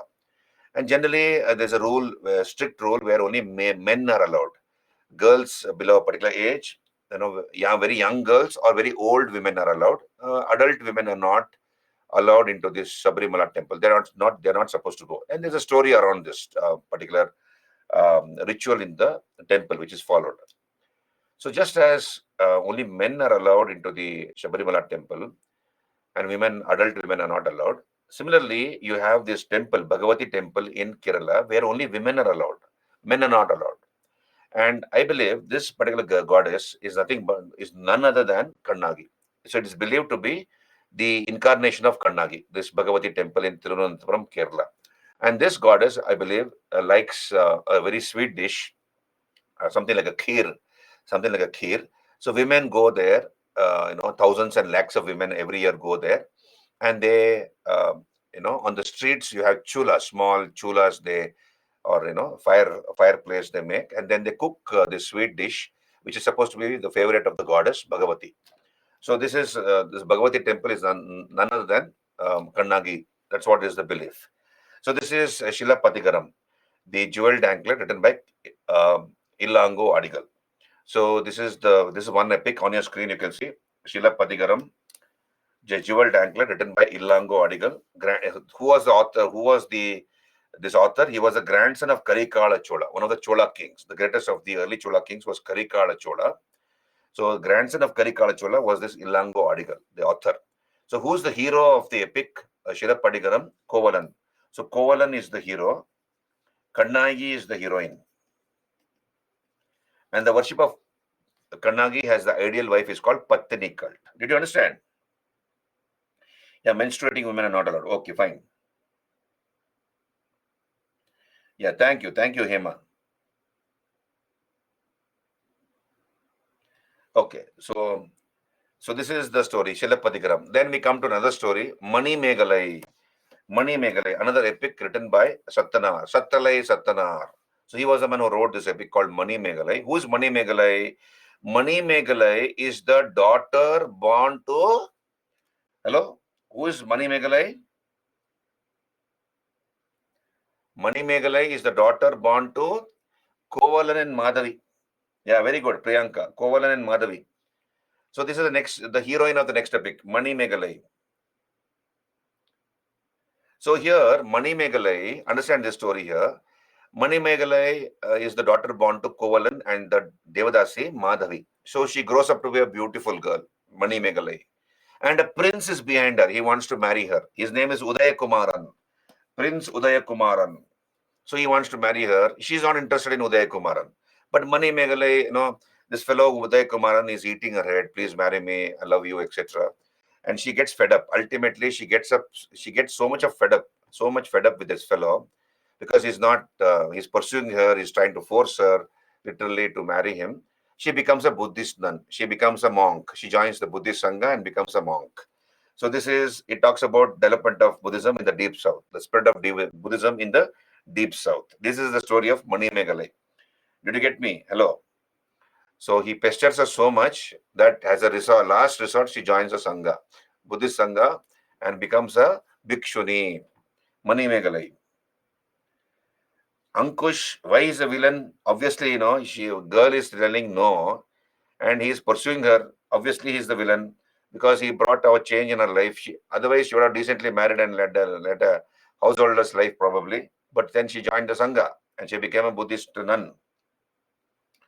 That's why he's considered to be villain. Not by me, by people, by the, Ankush is saying it's our duty. No, I think you got it wrong, Ankush. Okay, we'll come back here. Fine. Then third is Shivaga Sindhamani by Tirutakka Devar. Now you don't go behind anybody, Ankush. You focus on the class, exam. Exam is nearby. Don't distract yourself. Don't try to be Prince Udaya Kumaran. Okay? Right. Okay, fine. So Shivaga Sindhamani, written by Tirutakka Devar. Tirutakka Devar is the author of this Shivaga Sindhamani. Tirutakka Deva. So it talks about the popularity of Jainism in the deep south. Now, what is the story about Shivaga or Jivaga? This is like the story of Bahubali Gomateshwara. So in Shravanabalagola, Karnataka, we have the tallest monolithic statue in India. Historically, the tallest monolithic statue of Bahubali Gomateshwara. So the story of Shivaga is something like that. When I come to Jainism, I will talk about the story of Bahubali Gomateshwara. But now, let me tell you the story of Jivaga or Shivaga. So there was one Superman, I believe. His name was Shivaga or Jivaka, a very, very strong person. And he goes around, he goes defeating everybody on the earth. He defeats everybody. And after having defeated everybody, there's still a void in his heart. He's not peaceful in his heart and mind. So he realizes all this is useless. And he becomes a Jain monk. So that is the story written by Tirutakka Deva. So he talks about popularity of Jainism in the deep south. Then another epic written by the Tamils is this, Kuntala Kechi. Kuntala Kechi, written by Natakutanar, written in the 10th century. So in the Chola period it was written. It's a Tamil Buddhist epic. This is a story of romance. So a boy and a girl fall in love with each other. They get married. Then the girl loses interest in the boy, and then she gets him murdered. He's pushed off the cliff, so he dies. Then she realizes the mistake she has made, and again she discovers religion. She discovers peace by worshipping God, and she discovers religion. That is the story. Kuntala Kechi, written by Natakutanar. Then another epic is Valayapati by an unknown writer. It talks about Jain principles and doctrines. These are the 5 epics of the Tamils. So remember these epics: Chilapadikaram, Manimekalai, Shivaga Chindamani, then Kuntala Kechi, and Valayapati. Right? So here Silapadikaram, as I mentioned to you here, Silapadikaram, Patikaram, Shivaga Chindamani, Valayapati, written by Tamil Jains, while Manimekalai and Kuntala Kechi were written by Buddhists. No, Bhimaresh, Shivaga Chintamani is about a Superman called Shivaga or Jivaga. So he defeats everybody on the earth. He's a very, very strong person. But he realizes all this is useless because it doesn't bring any peace to him. He is still disturbed even after having defeated everybody. So he realizes that all this is futile and ultimately he becomes a Jain monk. That's the story. Shivaga Jiva Chintamani. Right? Then on your screen you can see the 3 Tamil kingdoms. The Cholas, the Cholas, the Pandyas, and the Cheras. The Cholas, Cheras, and the Pandyas. These are the Sangam kingdoms. So on your screen, the Pandyas. So we'll discuss about them. The Pandyas, they were first mentioned by Megasthenes in his book Indica. So Megasthenes in his Indica talks about the Pandyas. He was the first to mention about the Pandyas. Their capital was Madurai, and they were famous for pearls. Their kingdom was famous for pearls. The capital was Madurai on the banks of the Vaigai River, and they traded with the Roman Empire. So we have a Pandyan king called Pandyan who sends an embassy to Augustus Caesar of Rome. So he sends an embassy to Augustus Caesar of Rome. So Pandyan king, his name was Pandyan. He sends an embassy to Augustus Caesar of Rome, and Augustus Caesar of Rome returns an embassy to the court of the Pandyan, or to the court of this king called Pandyan. So they had cultural contacts, trade contacts with the Roman emperors, the Pandyan rulers. So we have evidence here, literary evidence, archaeological evidence is there. And the greatest king was, of course, Nedunjelian, who performed an Ashwamedha sacrifice. So Nedunjelian. And then you have King Aryapadai Kadanta Nedunjelian. He was the one who accused Kovalan of theft. So Kovalan was accused of theft and he got him executed. And later Kannagi cursed the city of Madurai. Right? So we know this. So this is about the Pandyas. Their emblem was the fish, the carp, a type of fish called the carp. That was their emblem. The fish was their emblem. Then we have the Cholas. Their emblem was a tiger. Cholas. So the Cholas had their capital at Urayur and later Kaveri Pattanam. So they ruled over the southeast coast. Early capital was Urayur, later capital was Kaveri Pattanam. Urayur was famous for cotton trade. Chola kingdom was also called Chola Mandalam, and Kaveri Pattanam was their main port. So we have a Chola king called Ilara, who was the first to conquer Sri Lanka. So he was the first Indian king. Ilara, the Chola king, was the first Indian to conquer Sri Lanka. So many Indian kings have conquered Sri Lanka, including some of the Vijayanagar kings who conquered parts of Sri Lanka, laid it under tribute. The Cholas, of course, the medieval Cholas, the early medieval Cholas, conquered the entire Sri Lanka. So the first to conquer a part of Sri Lanka was this Ilara, a Chola king. And the greatest king was Karikala Chola, Karikala, the man with a charred leg. Karikala, here he had burnt one of his legs in war. So that's why it's called Karikala, the man with the charred leg. And he's supposed to have founded Puhar. He was the one who founded the city of Puhar or Kaveri Pattanam, and he built the Grand Achkat at Kaveri at Srirangam. So on the Kaveri River, he built a dam, and even now it is supposed to be existing. It's called the Kallanai Dam. In Tamil Nadu, it's called the Kallanai Dam or the Grand Achkat at Srirangam. So this was supposedly built by Karikala Chola. Then we have the Cheras who ruled over present-day Kerala. With bow was their emblem. Bow was their emblem. The capital was Vanji. Main port was Muziris or Kranganur and Tondi. Then we have the greatest king was Senguttuvan, who founded the Pattini cult. That is the worship of Kannagi as the ideal wife. So I believe this is made of green emerald stone. This rock to make this boulder to make the image of Kannagi was brought from Sri Lanka, and then the idol of Kannagi was carved. So that is called Pattini cult. The worship of Kannagi has the ideal wife. So when it comes to Sangam administration, king was the soul and whole. He was the center of administration, called by different titles, known by different names: Ko, Manna, Vendan, Koravan, Iraivan. So he was known by various names, king, and he was assisted by a number of officials. So like this, ministers were called Amaichar, Purohit was the Purohitar or the Purohita priest, Dutar were envoys or messengers, Senapatiyar was a Senapati, Orar were spies. Avai was the court of the king. Avai was the court. Kingdom was divided like this, provinces subdivided into districts, into town, and a big village and a small village. So provinces were called Mandalam, district was called Nadu, then town was called Ur, big village, Perur, small village, Sirur, like that. So remember these terminologies. Pattanam was a coastal town, Puhar were harbor areas, and Cheri, suburb of a town, the outskirts of a town, suburb or outskirts of a town, Cheri. Land revenue was the main source of income. Land revenue was called karai. Irai was tribute paid by feudatories. Uh, Irai. Then ulgu were custom duties. Warrior were tax collectors. Now, when it comes to the social life, in the Sangam society, they knew about the four Varnas: Brahmana, Kshatriya, Vaishya, and Shudra. So they knew about that: Brahmana, Kshatriya, Vaishya, and Shudra. But this is not how the Sangam society was divided. They knew about this fourfold division of society, which was existing in North India and other parts of India. But in the Tamil kingdoms, you have these four sections: Arasar, the ruling class; Antanar were ministers and religious affairs, ministers and people dealing with religious affairs, maybe the priests; and Vanigar, trade and commerce, they were the merchants; and Vellalar were agriculturists. So this is how the Sangam society was divided: Arasar, Antanar, Vanigar, and Vellalars.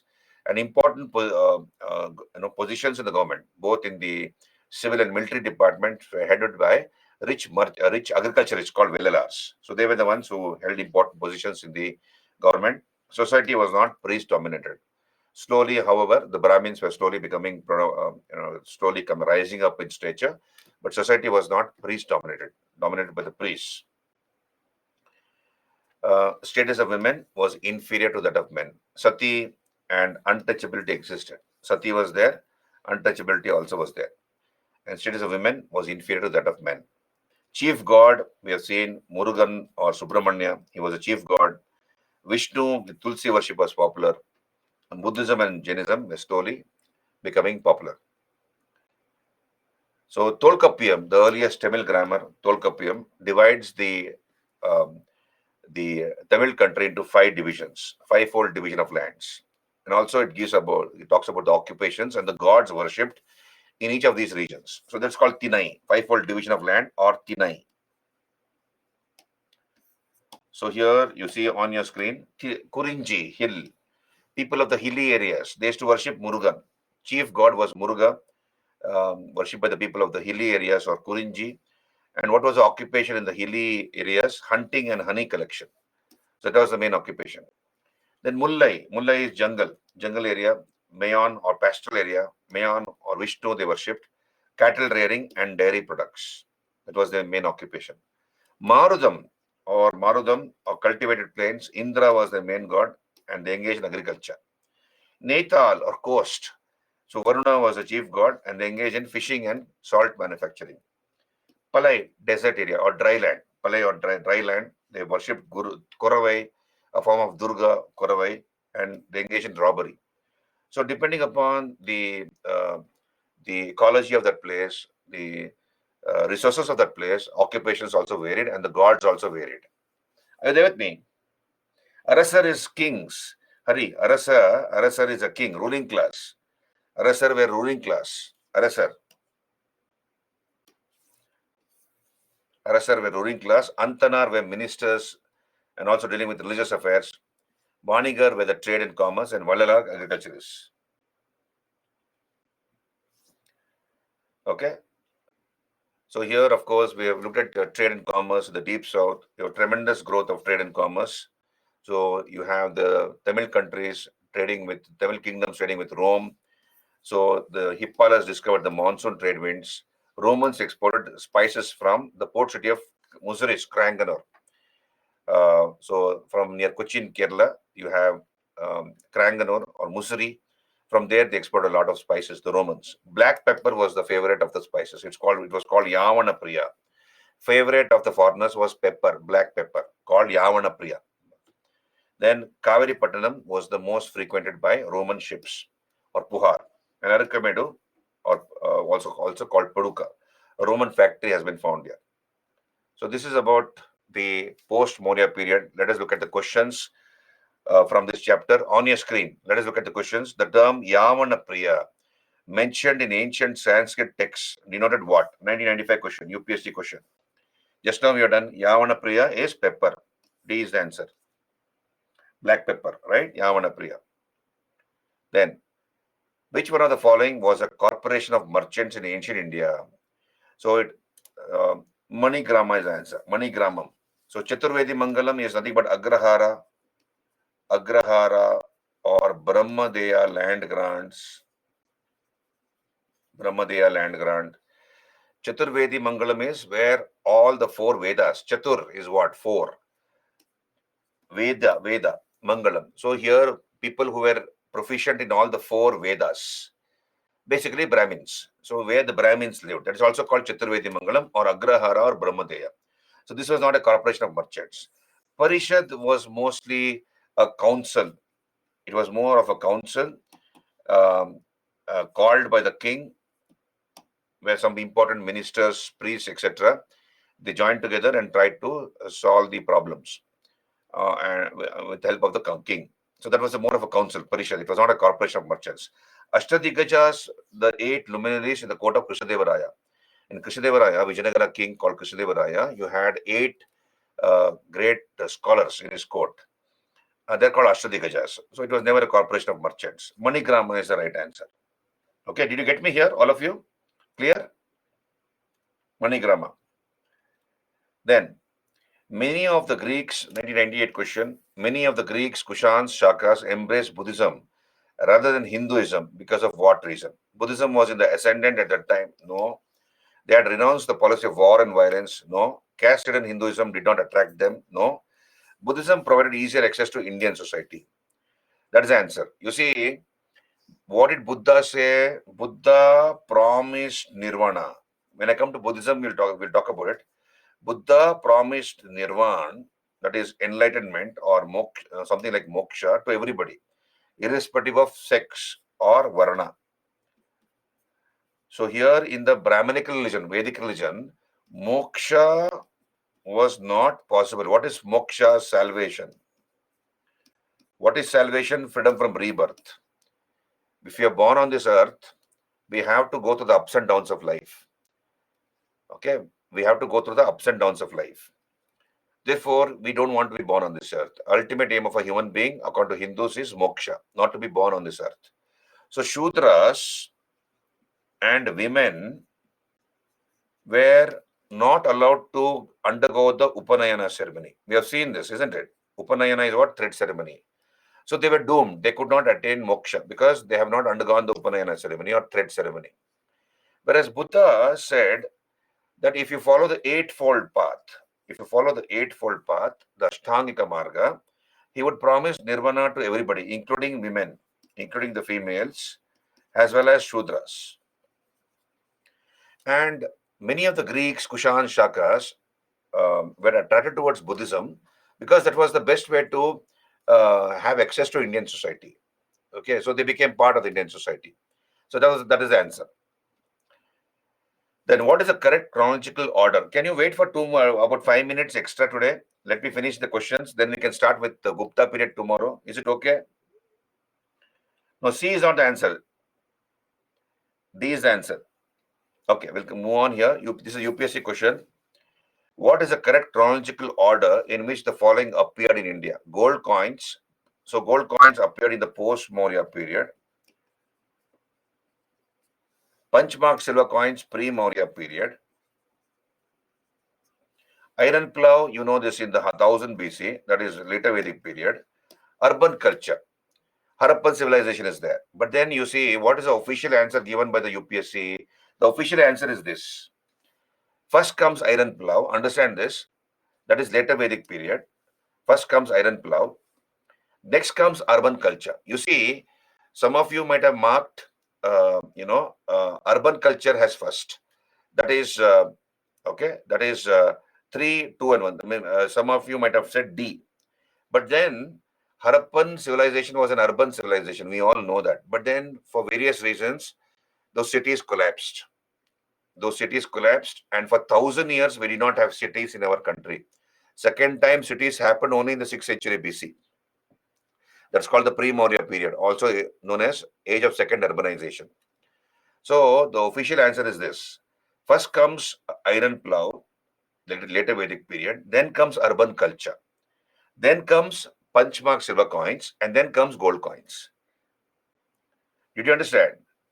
So iron plow, urban culture, Ankush, you're right. Iron helps us to cut trees. Even bronze and copper was used to cut trees. But the point is this: Harappan civilization was an urban civilization, but it did not last. But from the second urbanization onwards, cities continue to thrive and exist in our country. Therefore, answer is urban culture comes second. Okay, so that's the answer. Are you clear? This is the four. This is the official answer given by the UPSC. B is the answer. A very tricky question. Generally, most of the people would have marked D as the answer, but D is not the answer. It is B. Next, the Indo-Greek kingdom set up in North Afghanistan in the beginning of the 2nd century BC was Bactria. You all know this is a UPSC question again. The year is missing. So the answer is Bactria. Then 2000 question. The practice of military governorships, that is strategos. Military governorships or strategos was first introduced in India by the Greeks. The Indo-Greeks were the ones who introduced strategos, military governorships. Easy question. Who among the following presided over the Buddhist council held during the reign of Kanishka at Kashmir? 2001 question. It is Vasumitra. Vasumitra was the chairman or president, and vice chairman was Ashwagosha. Then 2000, this year is missing. Consider the following statements. The last Mauryan ruler, Brihadratha, was assassinated by his commander-in-chief, Pushyamitra Sunga. First statement, yes or no? It is yes, isn't it? Yes, correct. Second statement, the last Sunga king Devabhuti was assassinated by his Brahmana minister, Vasudeva Kanva, who usurped the throne. This is also correct. The last ruler of the Kanva dynasty was deposed by the Andhras. That is, Susarma was deposed by the Andhras, Shatakarni II. That is also correct. So, which of these statements are correct? 1, 2, 3 are correct. All the three are correct. Easy question, isn't it? So we have done the broad survey of the syllabus. That's why I think most of you are able to answer because of that reason, except here and there 1 or 2 questions which require some explanation. UPSC question: with reference to the invaders in ancient India, which one of the following is the correct chronological order? So first to come were the Greeks, Bactrian Greeks, followed by the Shakas or Scythians. Third to come were the Parthians, and the fourth were the Kushanas. So answer is this. A is the answer. Then, with reference to the guilds or shreni of ancient India that played a very important role in the country's economy, which of the following statements are correct? They're asking which are correct with respect to shrenis, guilds, 2012 question. Every guild was registered with the central authority of the state, and the king was the chief administrative authority on them. That is correct. The wages, rules of work, standards, and prices were fixed by the guild. That is right. Shreni Dharma. The guild had judicial power over its own members, so it could also punish its members. That is also correct. So the answer is 1, 2, and 3. All the 3 statements are correct. Okay. Then, which one of the following books of ancient India has the love story of the son of the founder of the Sunga dynasty? So, who is the founder of the Sunga dynasty? Pushyamitra Sunga. Who was his son? Agnimitra. So, the answer is Malavika Agnimitra. Very easy question. 2016. Then 2017 question. Which one of the following was a very important seaport in the Kakatiya kingdom? Answer is Motupalli. We have done this, isn't it? Marco Polo entered India through the Motupalli port during the time of the Kakatiya queen Rudrama Devi, Rani Rudrama Devi. Then which one of the following Chola kings was the first to conquer Sri Lanka? It was Elara. Elara was the first to conquer Sri Lanka. The Chola king Elara. In the context of Indian history, Muziris was what? Muziris was a port city, Cranganore near Cochin. Muziris was a port city. The explanation is here. So this is the end of post-Maurya period. We'll talk about Gupta tomorrow. Tomorrow I'll finish with Guptas and start with post-Gupta. So from Wednesday, I think I should start with medieval India. From Wednesday, I'll give you an overview of medieval India. I should finish ancient on Wednesday, first part of tomorrow. I'll see if I can finish ancient, and then we can start with medieval. So you have a good night's sleep, revise your lessons, and we will meet tomorrow at the same time. Carry on. Any doubts, please mail me or you can ask me in the class tomorrow. So I'm logging out. Thank you very much. The webinar is on the 2nd of May. Okay, good night. Thank you.